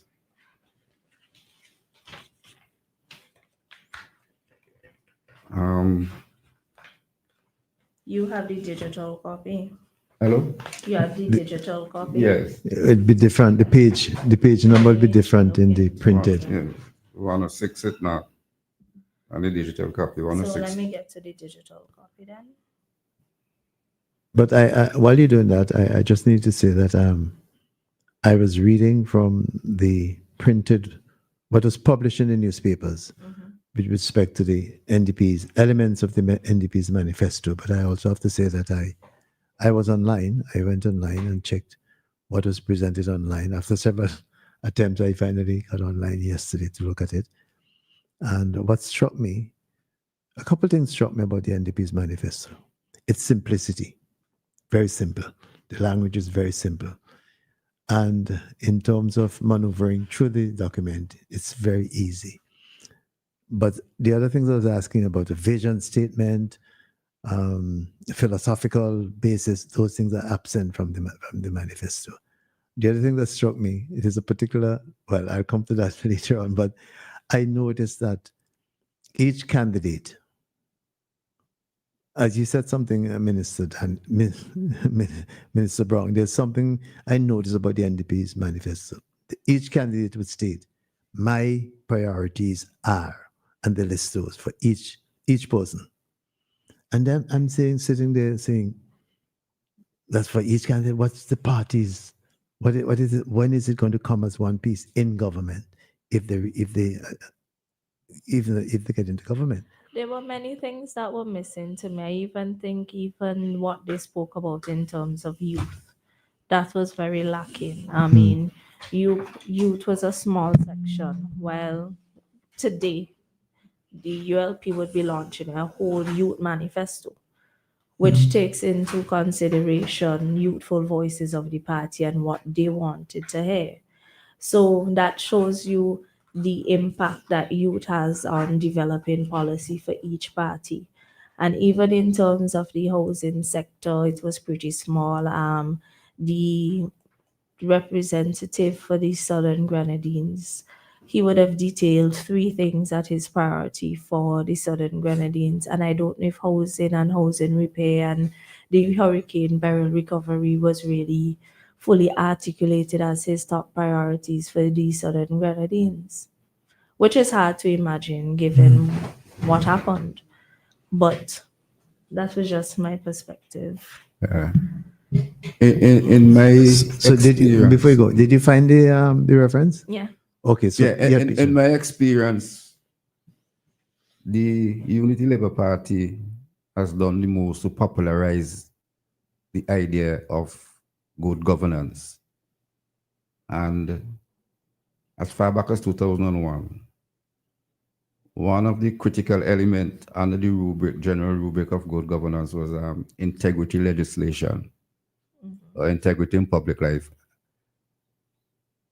The party has been criticized for not acting on this, and we look now at the current manifesto, good governance, at the heart of the ULP's mission. And yet again, there's no reference to integrity legislation. Could you explain that?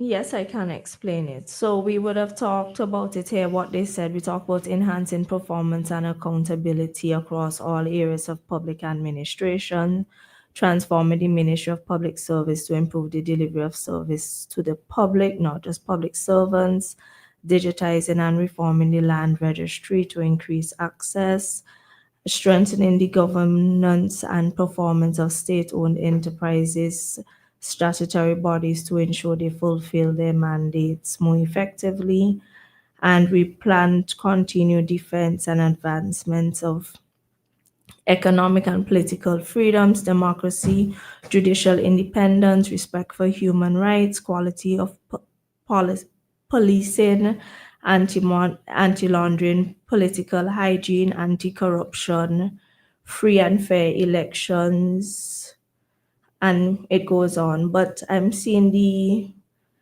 anti-corruption and the political hygiene, and so you don't see that as being integrity? Those are like how you describe the NDP. Those are just surface. There's not much detail explaining exactly how they're going to And if effectuate those. So we have here, as part of what we have done, is transparency and anti-corruption, including stronger laws and public release of procurement data. But that's debatable. From your opinion? Well, obviously, it's my opinion. It's debatable. Because, like I said, they popularize the notion of good governance, the ULP, and promise a specific instrument referred to as integrity legislation. And as a matter of fact, the government, the ULP government, did sign on to the Inter-American Convention and Corruption and Illicit Enrichment.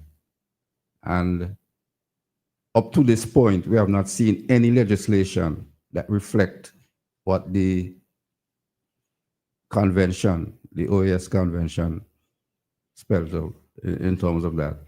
And I mean, I could get petty and say, even looking at this document, good governance is on page 106 of 108.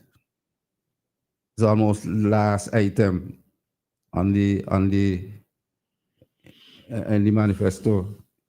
I don't know if there's an indicator of no, I wouldn't say that. I would not say that, because just above that, that's saying that the redevelopment of Kingston and Annisvale is not a priority item when it has been stated as a clear priority item. And I don't know what would be the comparison if you go to what is an NDP manifesto. Well, I don't have the NDP. No, but then maybe that is something that we should draw up now for us to compare what have been their insight on what has been good governance. And even when you look at what has been NDP's role in ensuring that the government is managed properly. When you talk about the Public Accounts Committee, we still yet to get the report from Dr. Friday about what happened at the Public Accounts Committee. And ladies obliques for that. And if up to now he can't give us the report, does that even mean that a Public Accounts Committee happened? But they went on the media and they were talking about it happening. But up to now, the public does not know what happened in the Public Accounts Committee. And they deserve all links to that. But that's the point. Sorry, and you're quite... I want to know what happened in the Public Accounts Committee. I was there, but I would like for the public to get a public report. When you say you were there, you're a member of... You were. So who's supposed to produce the report? The leader of the opposition. And he hasn't. And he has not produced it. When asked about it in Parliament, he says, the Public Accounts Committee will be continuing. We would have held the Public Accounts Committee would have been in June. So we're in November now. And he obviously knew that elections were happening and it had to happen within a certain time frame. But what I'm saying, that, which is one of his major tasks as opposition leader, he was too lazy to even look at. And so P. John, what's last on page 108? because you say you don't want to be petty, but something has to come first and something last.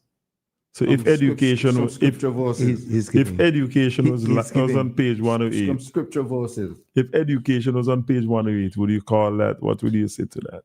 No, I it wasn't really a critique, just an observation. Yeah, just wondering because something just in the just yeah. But that's a fair observation. But that's a fair observation. That the party has made good governance. Yeah. A major plank of its platform. So it should have been more prominent in it. But the fact that it's on it, the fact that it is on the document. Not just that, but integrity legislation, integrity in public life. Mm-hmm. Maybe the recent events that we were paying attention to may not have come up under a good rubric of integrity legislation. What event? I'm talking about the Trinidad event. Oh.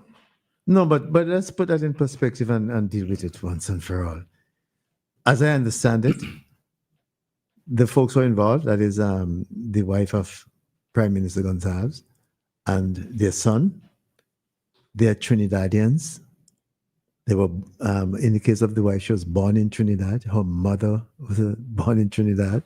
And her son, by virtue of, he is entitled to, maybe he is already. But let me make the point. I don't want us to go into that. No, but we need to clarify it and kill it.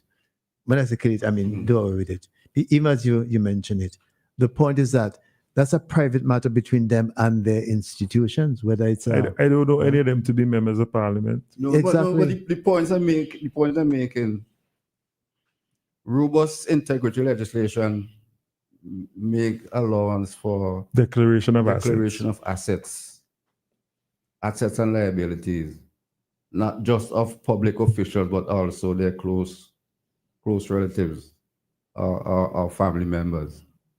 We have not even had that discussion as yet. John, you know what I like to see? I would like to see every single party have their own internal audits and have their own integrity legislation where every member of their party declare their assets before they run. And that is probably could be a step on, to have integrity legislation and see how many people really want to get involved in politics. But that may be suitable. I think Pigeon's inquiry is legitimate. Yeah. But except for me, it's when he gives the example of the investment by the Gonzalez family in Trinidad. That's a different matter. Yeah. Totally. No, Pigeon is legitimate. I agree with you. Get into that. I agree with you. But the point I'm making is that a lot of people may not want their assets and liabilities out there before they get into politics. Don't go in the office.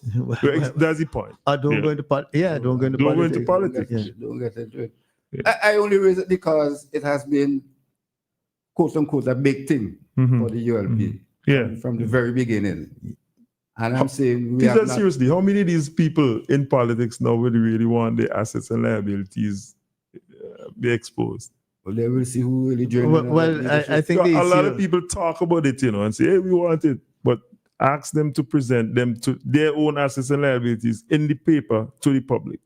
You don't need legislation to get it. Yeah, but the point is that as Pigeon is arguing, in as much as it was talked about, and in some instances robustly, exactly, it deserves a mention.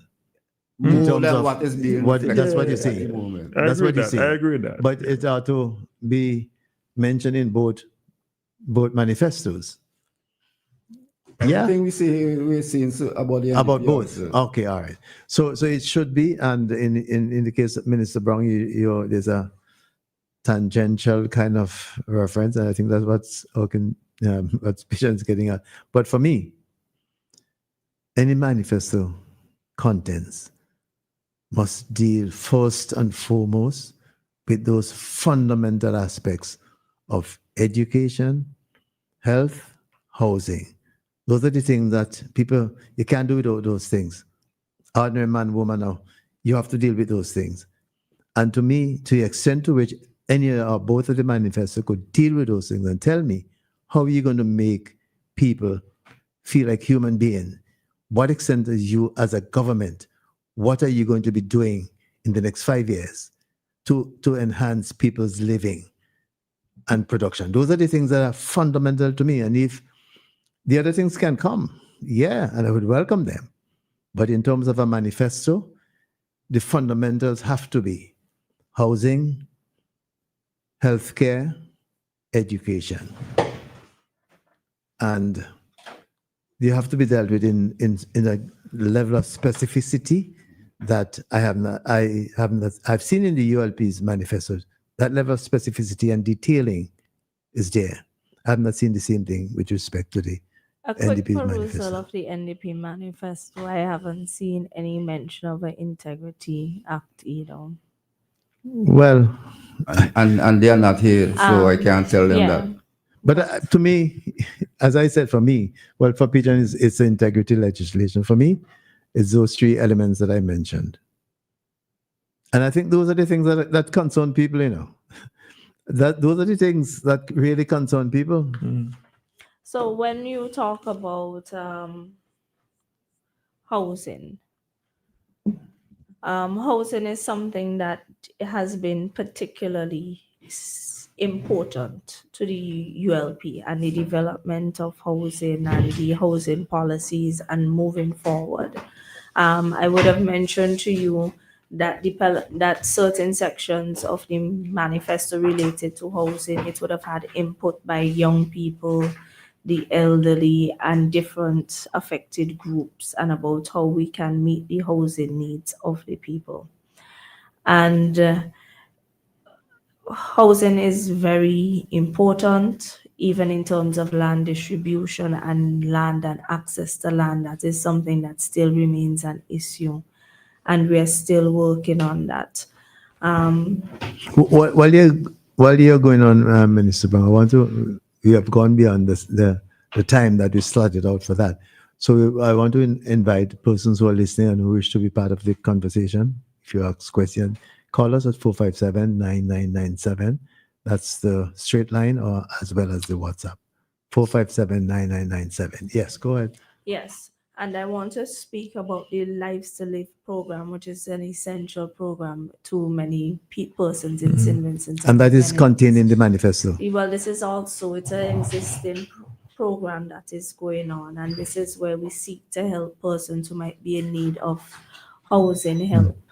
No, but Minister Brahma, it's in the manifesto. Yes, is in it the manifesto. Right? I just want to establish it is that. clearly in the manifesto what we have done and what we are continuing. Minister Brown, hope you don't mind. Even as I gave out the number to call, somebody's calling, so we take the calls.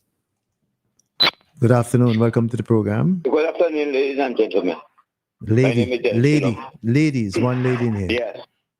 My little 2 cents is that when a government spending popular money upon them, I country money upon the people. That is why certain government has to stay in office and forever. And I find this is what this government doing. So when integrity Mr. Williams, can you move away from what device you're listening to? Behind you, we're getting a feedback, please. Okay, just shift a bit. And you must remember that. I say, me better, all right? No, just move. No, we are hearing the same distortion. Just move. Oh wait, I'm going again. Oh, I forgot you have limitation. Yeah. I forgot. You hear me better, all right? Yes, go ahead. Yeah. So what we're saying that when a government spending people money upon top them, well educate them, meet the financial need, and all this. See, the government will be in office for living, for life, and after one gone, the next one will be coming because his legacy is good government will be moving on. But when talk about integrity legislation, when you watch a government that and you look at the debts that the country in, a government build a port that cost almost $1 billion. They build a next airport that cost almost $1 billion. Yeah, they have to pay housing and all this kind of thing that is billion going over $1 billion, and the kind of money that to borrow and all this kind of thing to make the people happy. I find that it is a justice, a justified thing, because some of us will say that at least we need to know is the country still so low in debt, because it kind of disaster are checking us year after year. And the government have goal and all this kind of thing to say, well, you know where money coming from, yeah, you got to borrow and be wise to pay back and everything. You never we short at a payment and this kind of thing. So right now we like integrity legislation. In looking like right now we look like we have integrity legislation, because we could see buildings and the development are still being so. We could see government, we could see fairness in completing projects and all kind of thing, and bringing jobs and all kind of thing, and economy growth going. So let me just say kudos to our Prime Minister. Well, before kudos to our Prime Minister going out, and God and our Prime Minister, and I do some people ignoring development in countries. So machine have a big house, living our kind of a flight of place and tubing house and pallet whole house, and still deny development of God into saving. So I ask them to repent. All right. And do it way Father. Show some appreciation and sweet Father. Let me tell you to call someone I want and them fellas. And all right, they're hearing you. They're hearing you. But before you go, I understand the point fully that you're making, and I've seen. I mean, my eyes are open, my ears are open, so I see what's happening. But let us be in all fairness to Pijan's point, is that there was a particular point when the idea of integrity legislation was high. Right. So but I hear your point, and I'm partial to some of the things you're saying. But we need to say as a particular element of governance that was mentioned. All right. But tell me something now before we go. Now, what is take to government to investigate and have an integrity legislation? What is what? What do you really take? Well, why do you finance? Why do you mean? Well, as I said, if you heard me, you heard me earlier saying. You just jump out legislation and put it into practice, just so. No, I think they would have to look at a lot of details about it and how it's going to be unfolded and all of that. But as you heard me personally, if you're asking me this question, to me, that cannot come on the scale as things like the provision of housing, healthcare, education, down the line. You understand my point? So that's me. I don't know if other people share that. Yeah, but the majority of intention, especially them who pay in politics, very satisfied with the government that are really doing, and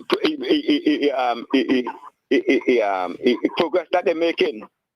It was second in the Caribbean, best economy. But some people deny that. So we find out that is justice to a country. That is justice. All right, Stephen, you've made your point. Legislation, we see injustice, and we could see how money is spending and everything. All right. But why was say it last to go that the government now spending people money on themselves and the people so much. The people are confident in the government, some of them waking up. And then I just say. All right, so Stephen, you're repeating the points. We hear you. Thanks for calling. Okay then. And have a good day. Yes, man. Okay. The number to call is 457-9997. WhatsApp or straight. Yes, Minister. Before other calls might jump in. And they're coming in, but go ahead. So 750 low income, no income, and life to live home are promised in this manifesto, as well as to deliver over 250 townhomes and condominiums for young professionals. As well, what is promised in this manifesto is that to remove stamp duty on any land purchased to any first-time purchaser under the age of 35, valued under $200,000. All right. Kojo, good morning to you. Good afternoon to you, and welcome to the program. Good morning. How are you? We're good. Everybody? We're good. Happy election week. Okay, thank you. Happy and quiet and peaceful. Yeah, I agree with you. Yeah. I want to know how much I remember that the ULP had a 25-year-old 25 years contract with the people of St. Vincent and the Grenadines. I'm wondering how much of that still play into the manifesto of today, because are you talking about the plan, the plan that was developed? Remember you have a plan. There's a plan, old plan that, yeah. I think it ended. The plan, the end date for the plan, I think it was 2025. Is it? You guys remember? I think it's 2025. Yeah, but that's what I'm saying. I want to know how much of that, because I'm of the opinion that not all was covered, because some of those things that was said back then probably wasn't covered. So well, we don't have access right now to that document. We're not looking at it, so it's difficult to tell you how much of it. One is an official document of the government, which is the development plan, right? And this is a party document. You're right. That's what I'm saying. I'm trying to see how much of what was said in that document is into what we consider the next 5 years. No, well, we don't have that document available to us right now. No, I thought the sister would ever have an idea. Oh, you're asking that to specifically to Minister Brown. Minister Brown. Yeah.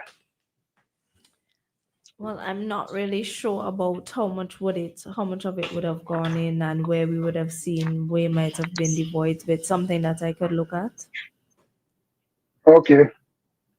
Because that, while you were talking, that's what was going on in my head. It's like, okay, I remember this contract was presented, and I wanted to know if the manifesto is coming out of that same contract still, because I know. But Kojo, be mindful at the explanation and the distinction which Pichon gave.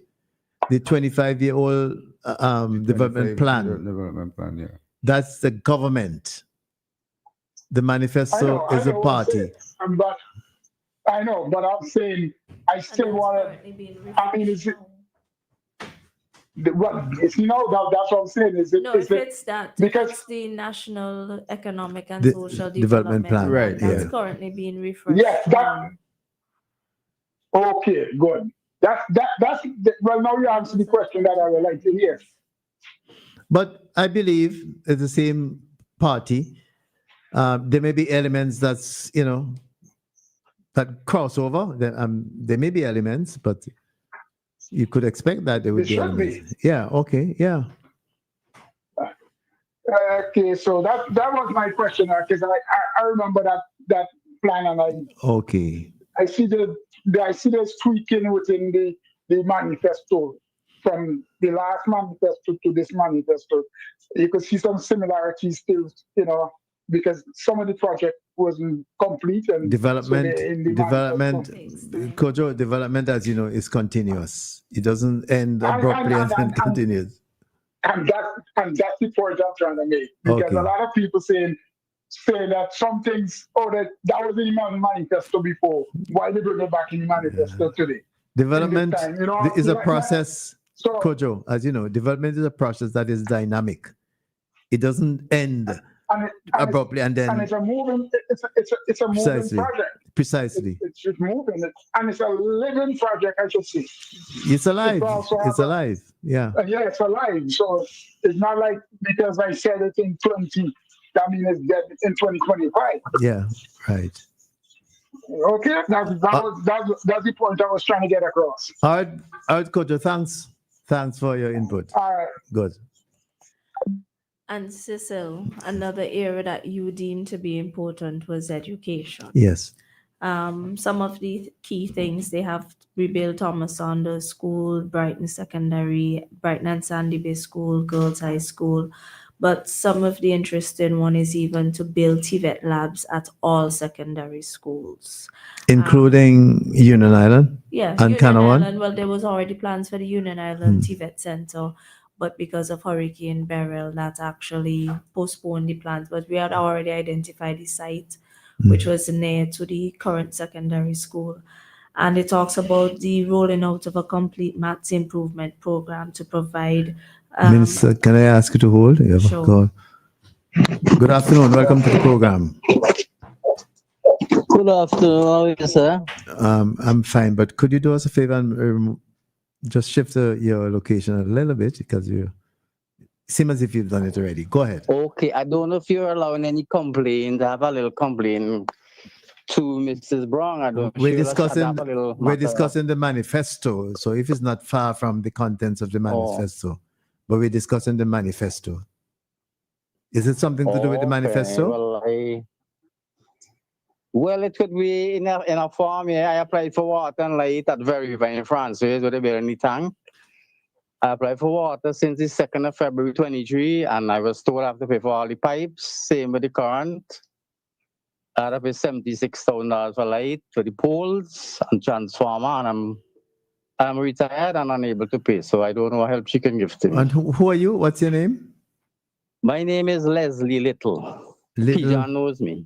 Okay. Yes, yes. Well, perhaps she could take the information. I don't know if she could still, if they could still, I don't know. But Minister would take the information. Leslie left Calvary. What's that? I missed that. That's in Mountain. Would you have my number there to pass for her, please, and see what she could work out? Or you could send it via WhatsApp. We'll pick it up, but we won't say what it is. How far do you live from the? I have been sick on several occasions, feeding on antibiotics because I have to drink water off my roof. Oh, and okay. I'm not. All right, well, send your WhatsApp. Send your number via WhatsApp. The number. Okay, to the same WhatsApp. Okay. Thanks for calling. All right. Yeah, I'm sure once it gives, information could be checked. And verified, and if you would have been in touch with them, like they should be able to find of course there as well. Yeah. All right, so the number to call 457-9997, and you would be in touch with us straight or via WhatsApp. Good afternoon, welcome to the program. Hi, good afternoon to everybody on the panel. Same to you.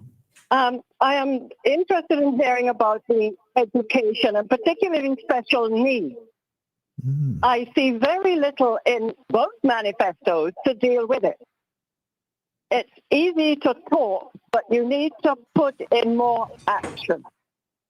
Fair enough. So let's hear a response from Minister Brown. Whether or not you can stay online if you wish, or you can. It's up to you. Thank you.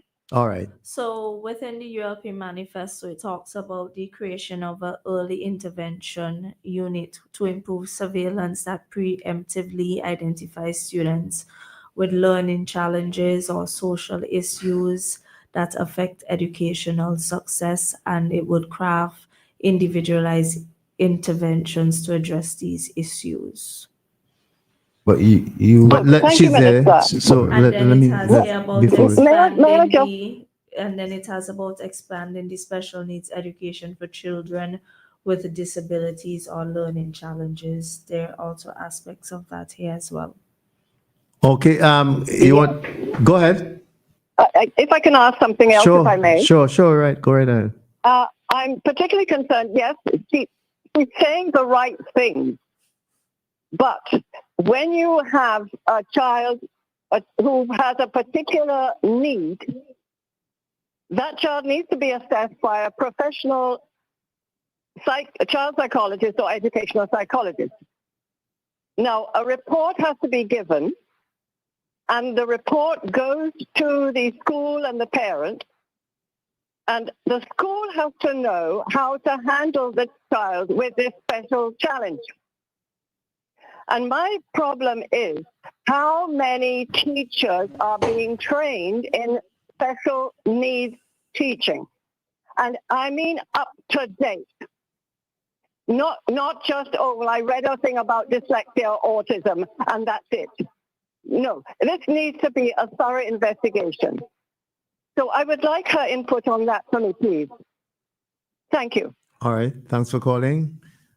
What I would say is that through the scholarship program and different training facilities that this government has developed, that there is access to these finances to access these courses.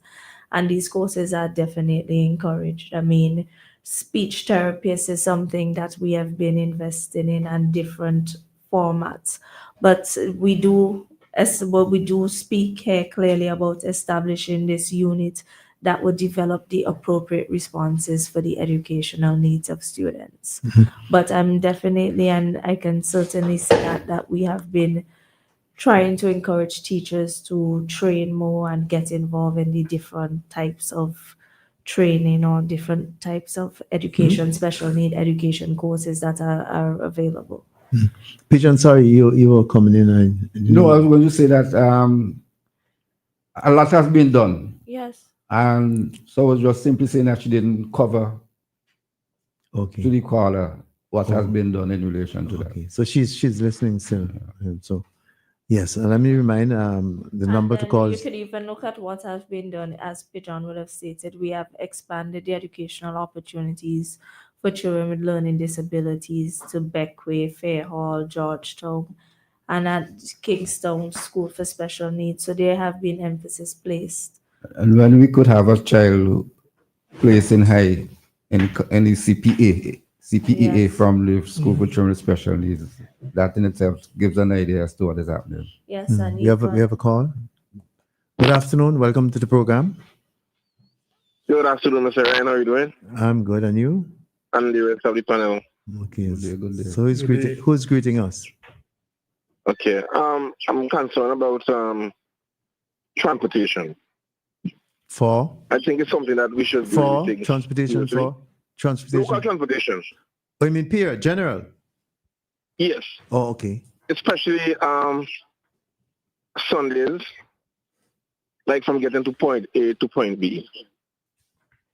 In terms of if we speak about a first world nation and so on, and we want to move ahead, we had to walk like every day. So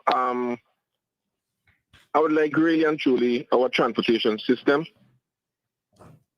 I think government should take some control so that it could make access to our jobs much easier.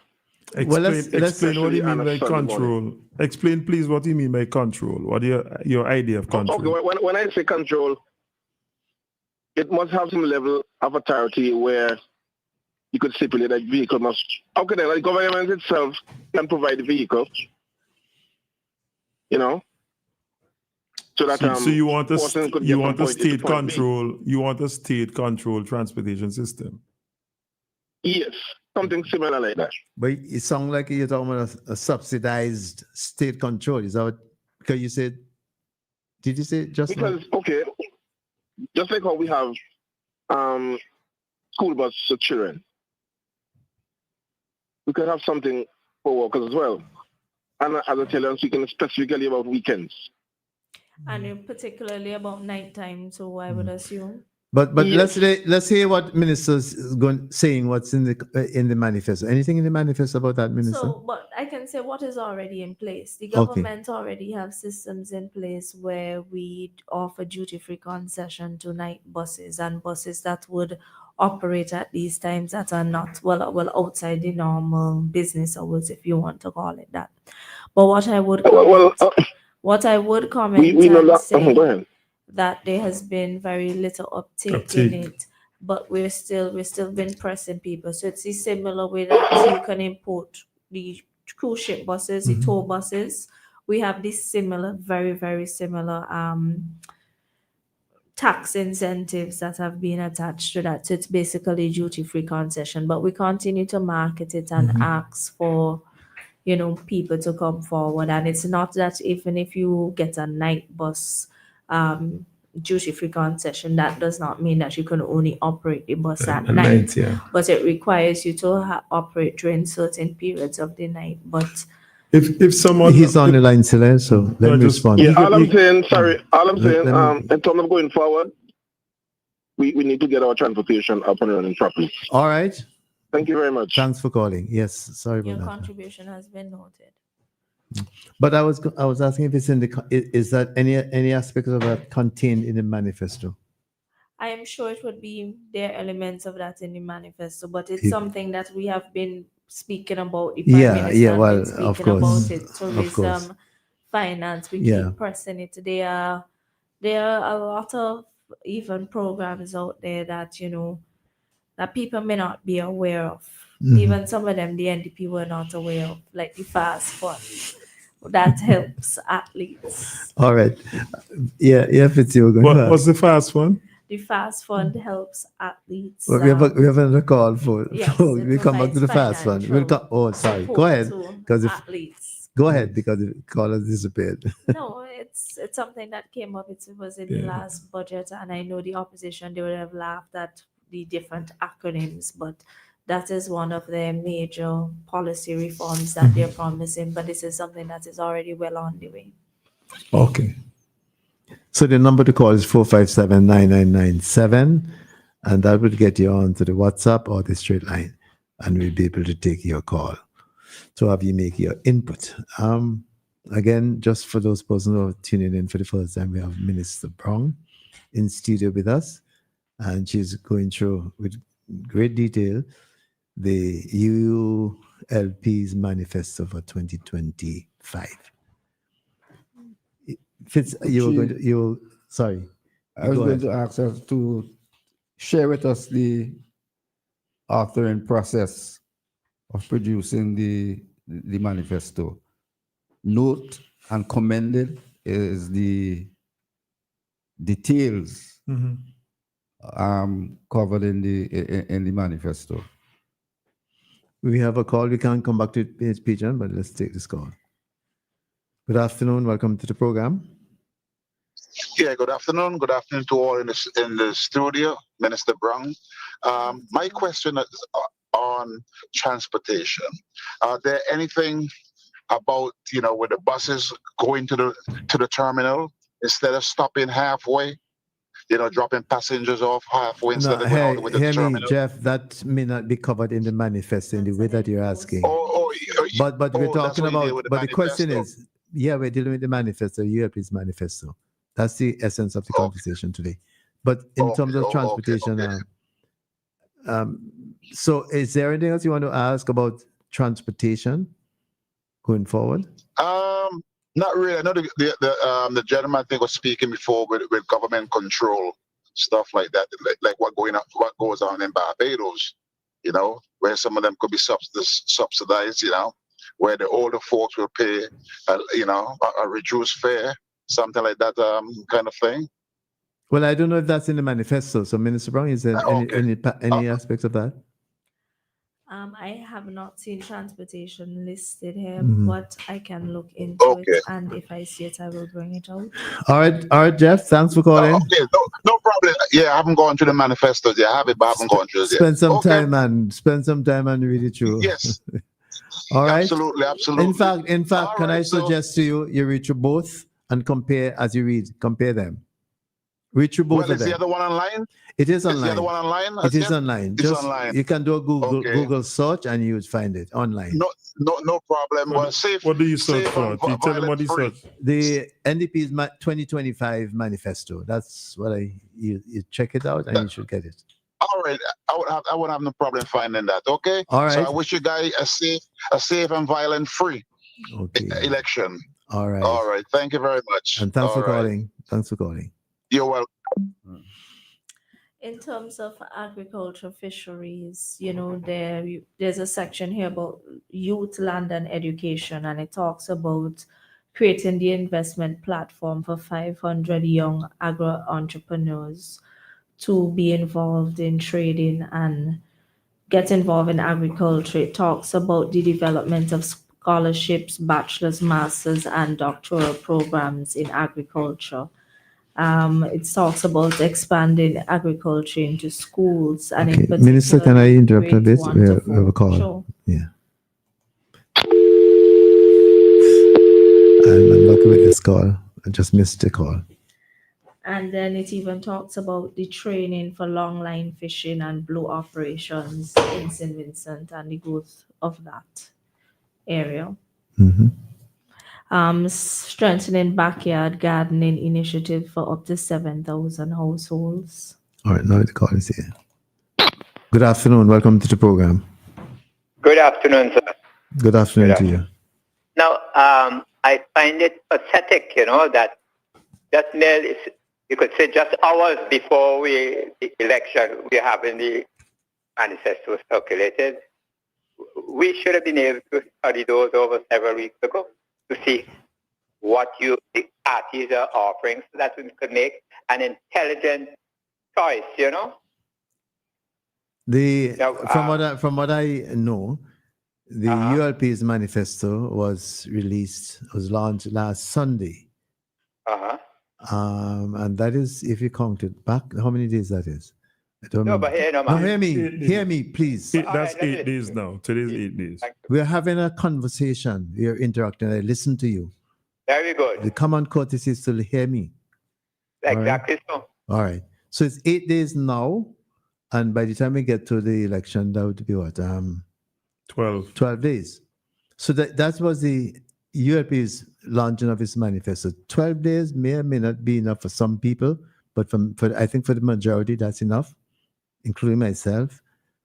On the other hand, the other side, the NDP released its manifesto on Thursday, and given the size of it, and as I said earlier on, it's easy, makes for easy reading, the language and so on. I think for persons who are interested to find out what each party is offering, I think that's enough time for people to go through both manifestos. So that's my response to what you're saying. So could I speak yes, now? go ahead now.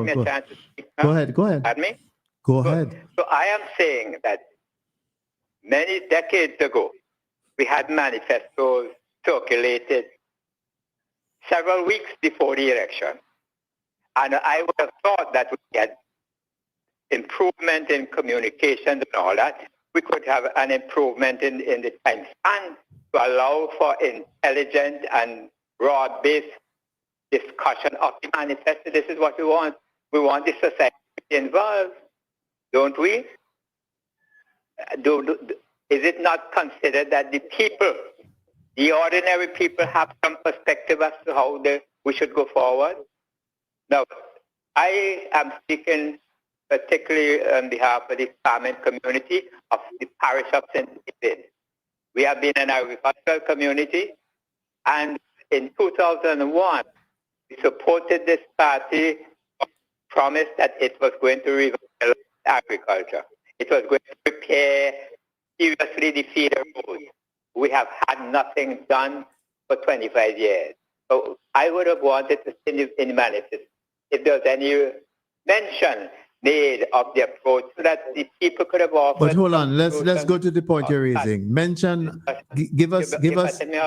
No, I'm asking you to clarify. I'm asking you to clarify. You mentioned feeder roads, and you live in the parish of St. David. Not many people could relate to that. I want people to relate to what you're saying. Now, tell us, be more specific and tell us which feeder roads you're talking about. I'm talking about all the feeder roads in the area known as North Leeward. Okay. Generally, all the feeder roads. For example. So let's hear from Minister Brown if they're covered in the manifesto. They don't speak. They don't speak specifically about the roads, but they talk about continual improvement of feeder roads in the manifesto. Well, that is quite unsatisfactory because you have not been. You say you're going to continue, but you have not been. That means you will be continuing doing nothing because you have not been doing anything. But caller, so that our farmers are crippled now and can't make a positive contribution to the development of our country. All right, but hear me now. And we have to be honest and truthful. I'm sure you have seen. I don't know if Carlos James has a manifesto, a written manifesto, but I myself have seen several references to roads that are being constructed, including Hermitage, that are under construction in North Leeward. The Cecil, the Long Line Road, and a whole lot of roads. It's reported in a number of publications as well as API. So you have those specific areas to North Leeward. It may not be in the manifesto, as Minister Brown said, but there are specific references to these pieces of road that you're talking about. May I say something now then? Yes, go ahead now. In view of the fact that we have been waiting for 25 years, you cannot in a few weeks correct the agony we have been suffering. Look, I used to go to Palmyra with a little Fiat in the 1990s. I can't go there now. A truck can't go there where I used to go. And all right, so we are discussing the manifesto. We are discussing the manifesto. We are discussing the manifesto. We are discussing the manifesto. Okay, and from time to time, Minister so Brown would go out of that and to say what is in progress now. And that's what it is we're discussing this morning. But I think we want a discussion on the manifesto so that we could prepare to go forward. So this is why I'm saying the manifesto should have been circulated earlier. So the people can make their input, So you may or may not be correct in that, because it has been, as I said, in the case of the ULP, it's been what, 17 days to election. Okay. In the case of the NDP, it's why don't you listen? Why don't you listen? I'm anxious because I am not hearing you very clearly. So you have to pardon me. All right. So I would say in the case of the NDP, theirs was published on Thursday last week. Well, it was published. It was released on Thursday. So the point is that because of, as I said earlier in the program, because of the simplicity of the language, it's not something you would take you 2 weeks or 50 days to read through. So I hear you. I hear you in terms of the lateness. If I were one of the people involved, I would have published it before, if it were possible. But it is out. It's there. So you still have time to answer successes. One more point. Go ahead. Several months ago, I invited you and your team. That's not. We're not discussing that today. I'm sorry. David, what happened? We're not discussing that foolishness today. I got no word from you.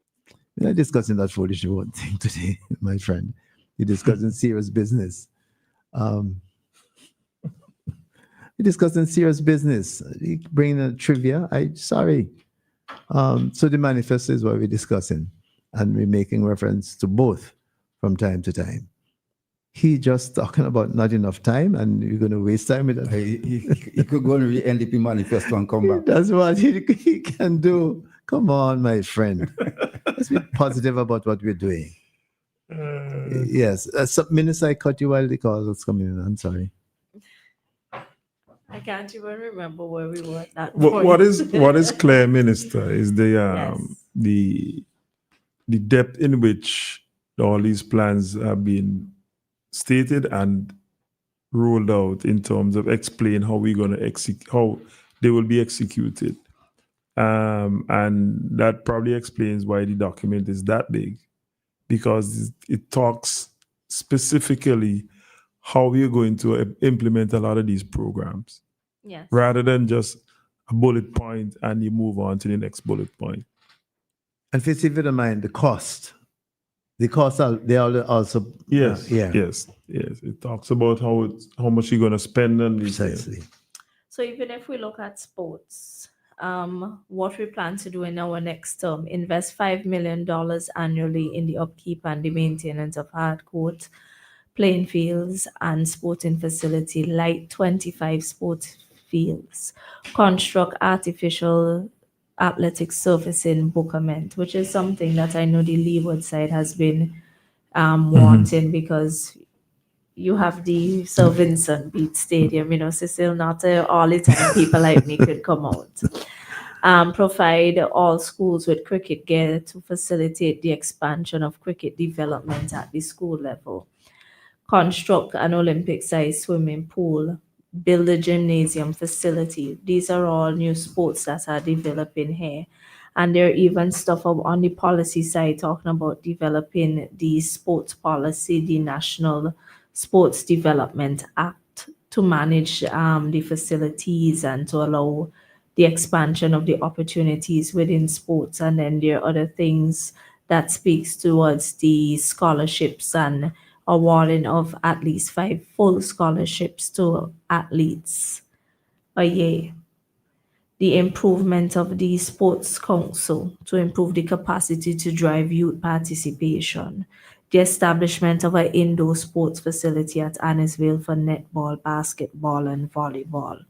The expansion of the semi-professional league framework towards cricket. We are doing that towards football and netball already.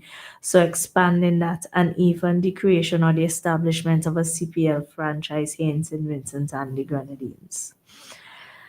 And the training of local coaches and to expose them to regional and international competitions and trainings, which I think is essential.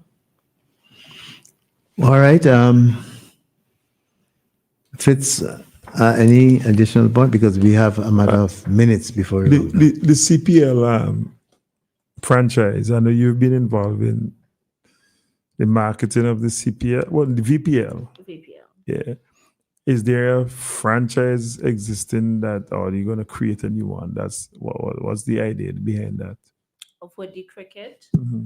Well, this is speaking towards creating one for St. Vincent and the Grenadines. The franchising one, it's not really so much of a franchise VPL. It's a competition that is held by the local cricket association. No, at all. But the CPL, you said that you're going to create a franchise. No, establish a CPL franchise here in St. Vincent. So like how there's the St. Lucia Kings. Yes, and there used to be the Jamaica Talawas. Exactly. So the St. Vincent and the Grenadines, something. Mm-hmm. That will help to drive the tourism economy, for sure. The linkages between the tourism, the agriculture, tourism, and sports. That's a big deal there for me. That CPL franchise. I asked a while ago about the preparation process. What does it take to prepare and present such a comprehensive document? To bring it to fruition. It takes months of work, months and months and months of work, months of reviewing. It takes you can actually see in the way that the document is formatted. The document, it basically speaks on what is the situation on the ground so far, so it gives a bit of a context. Yes. Mm-hmm. In fact, Minister, can you consider this as well? A question from somebody similar to what you're saying. It said, good morning, everyone. Question to Minister Brown. Does she know if the Youth Advisory Council contributed in any way to the plans put forward in the manifesto?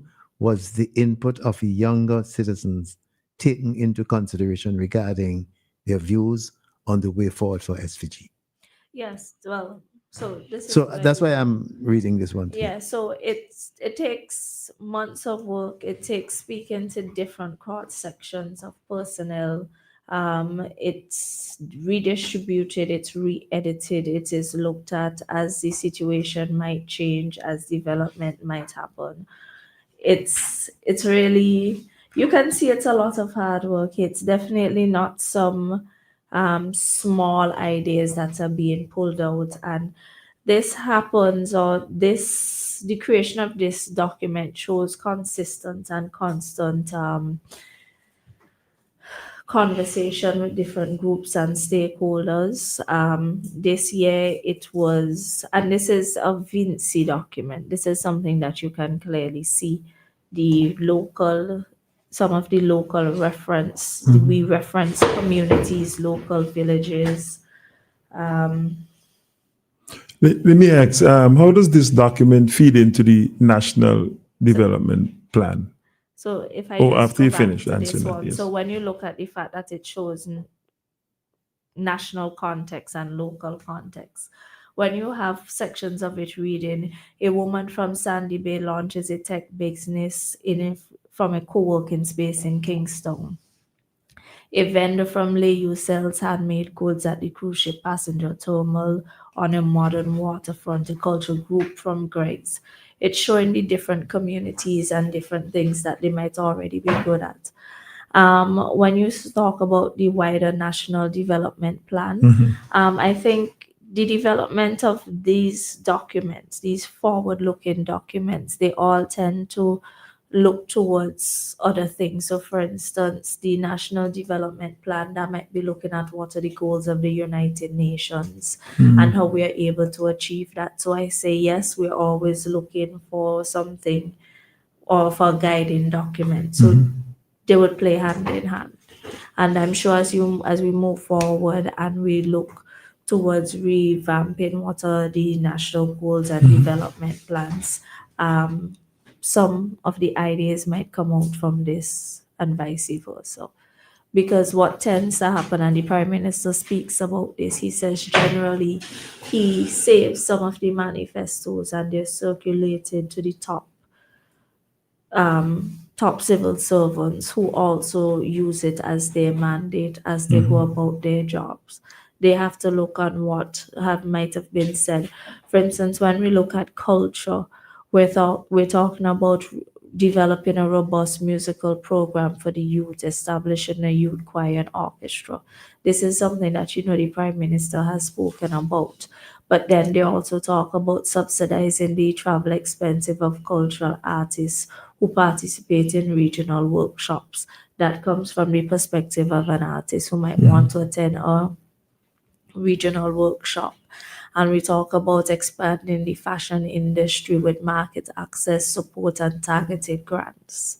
So there are different aspects of it. You can see where there's even the aspect about creating a national film commission to strengthen the local film industry and to attract and facilitate major films, television, and other production companies to St. Vincent and the Grenadines, which is a big thing for us. I think recently a program that is on they recently launched their campaign program that they were in Canawan. I think it's the sailing program. It's slipping me now, but they would have filmed here in St. Vincent and the Grenadines. And they're always that.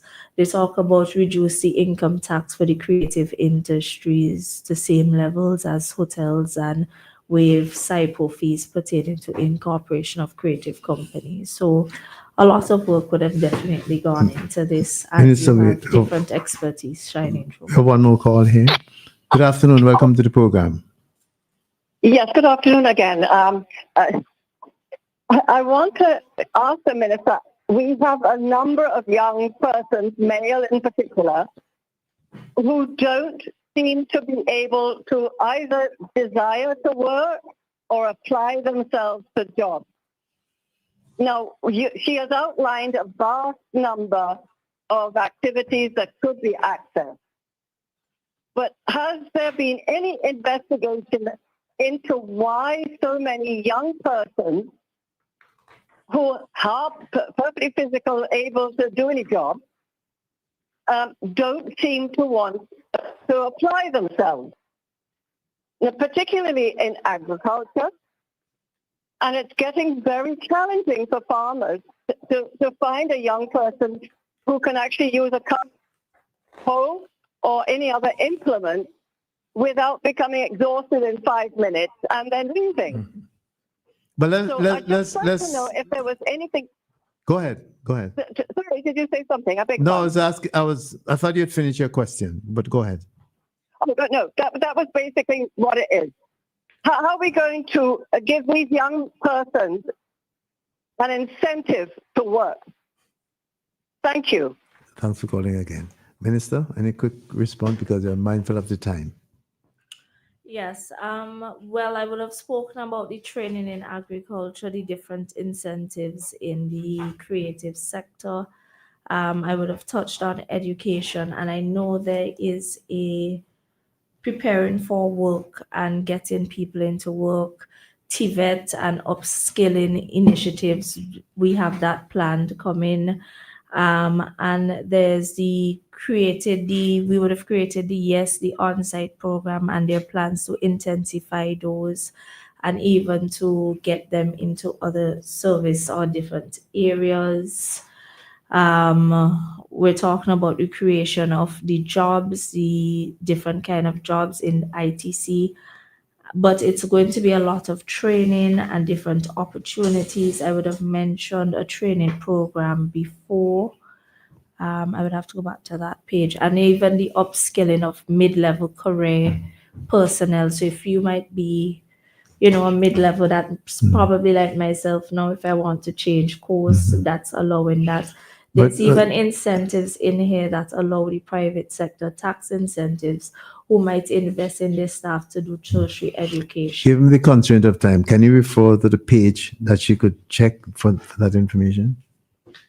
Bearing in mind the online version is the paging is different. That would be from page 37 forward. She would be able to find that information. And that's on the printed version. Yeah, that's on the printed, but I think it's more or less the same. The same. Yes. All right, Gola, maybe for the fuller description or account of what you've asked for your question, you can refer to the manifesto itself, whether online or page. Can you give the online address? Sure, but while you're doing that, search on Google. Pigeon, you have just ulp.com. Yeah, ULP. ULP.com. Okay. VoteULP.com. Okay. VoteULP.com. Yes. Yeah. .com. Yeah, and we have to round up shortly, so let me just read one or two WhatsApp that have come in. Lady and gentlemen, good morning. The scope of work that the ULP has done over the past 25 years is phenomenal. Yeah, I know. so much so that if I should grade them on a scale of 1 to 10, they'll be given a 9+ in my estimation. However, in the next term, I would like to see a separate Ministry of Roads. It must not be tied to any other ministry, so that the roads can be painted not only in the city, but island-wide. The small potholes can be taken care of swiftly. Dr. Emmanuel Kwashi, a lecturer in international relations at Mona, wrote a magnificent piece on the reason why the ULP must be returned to office. I urge you guys to read it if you haven't done so. I have not read it. I'm going to try and get a hold of that. The specific initiative that I was speaking, it was the Youth Gates, which is the youth guarantee of apprenticeship, training, employment, or scholarship.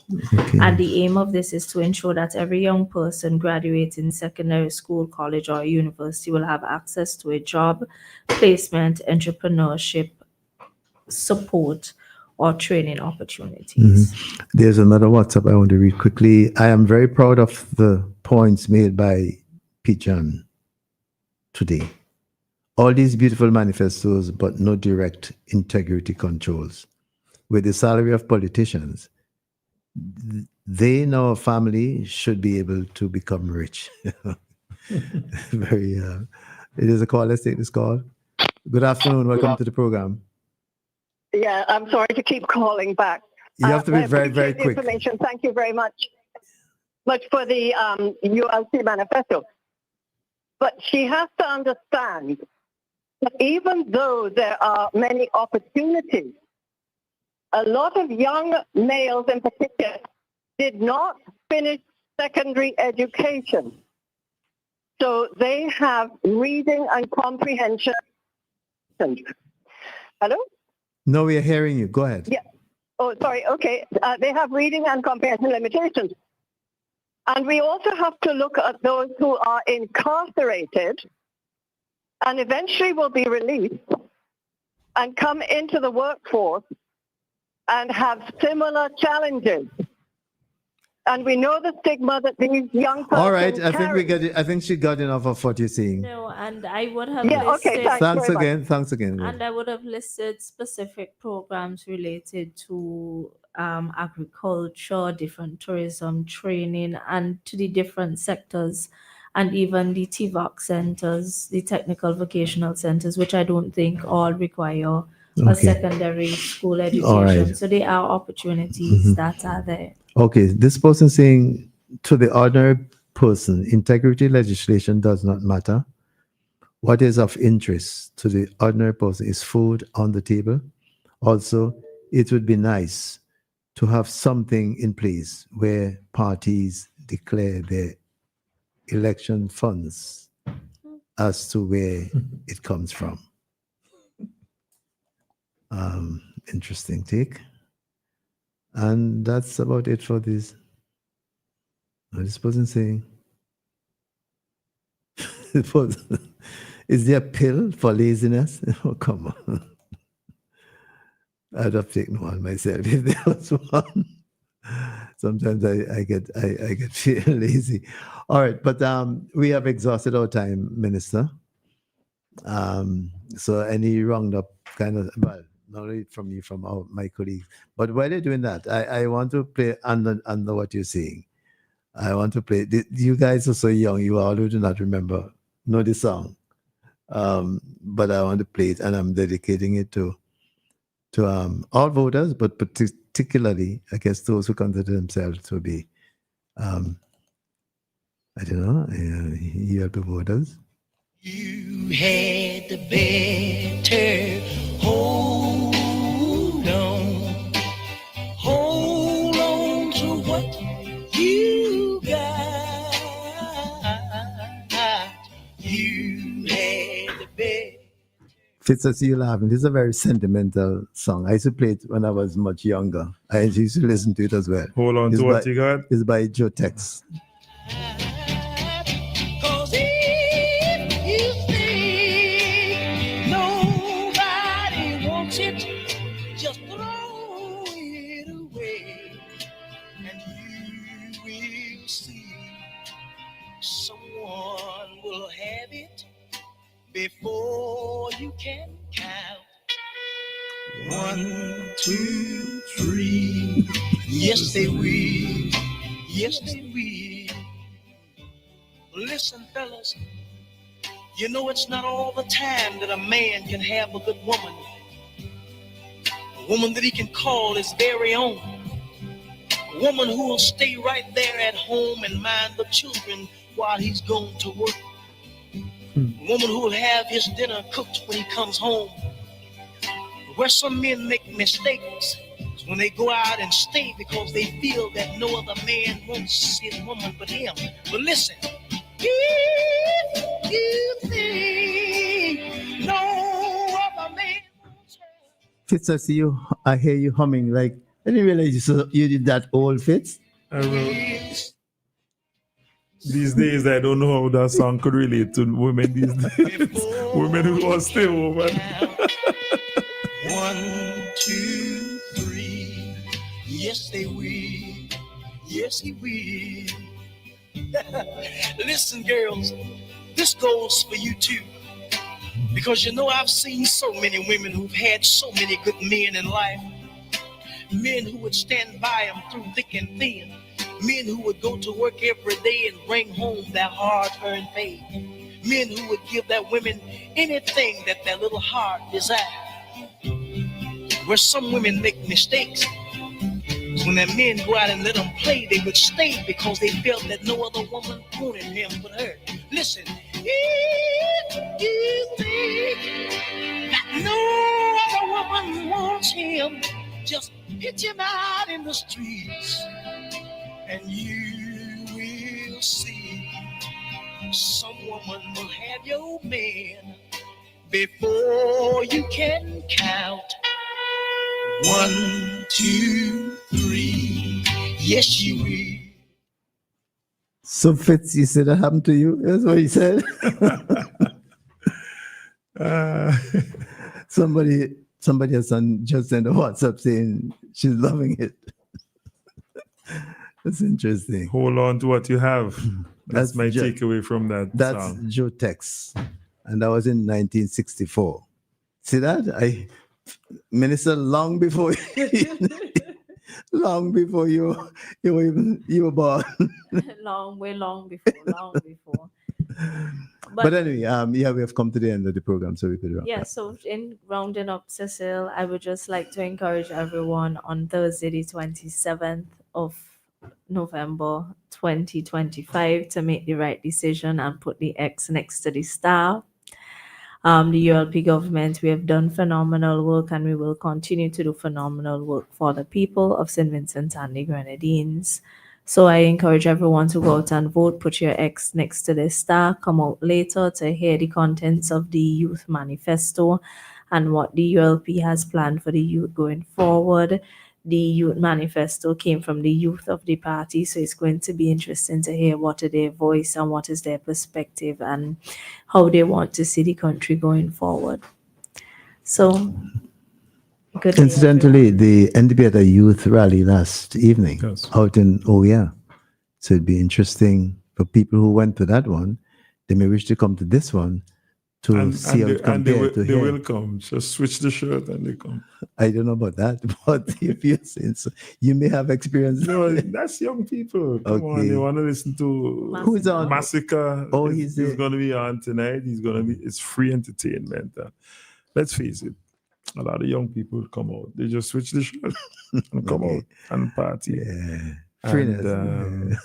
And hopefully, and I ditto everything that the minister just said, except to add that Minister Camilo Gonsalves also launched his own manifesto for East St. George. Actually, I have a copy right here. And that's something he has been doing for a long time. And if you look at his deliverables, they're pretty close to what was promised. Okay. And so I commend him to the voters of East St. George as well. Support Camilo Gonsalves. All right. Any final comments, Pijan? I just want to say I enjoyed the program today. And I want to commend Madam Brown Benava for doing a wonderful job here this morning into this afternoon. Yeah, and I wish you all the best.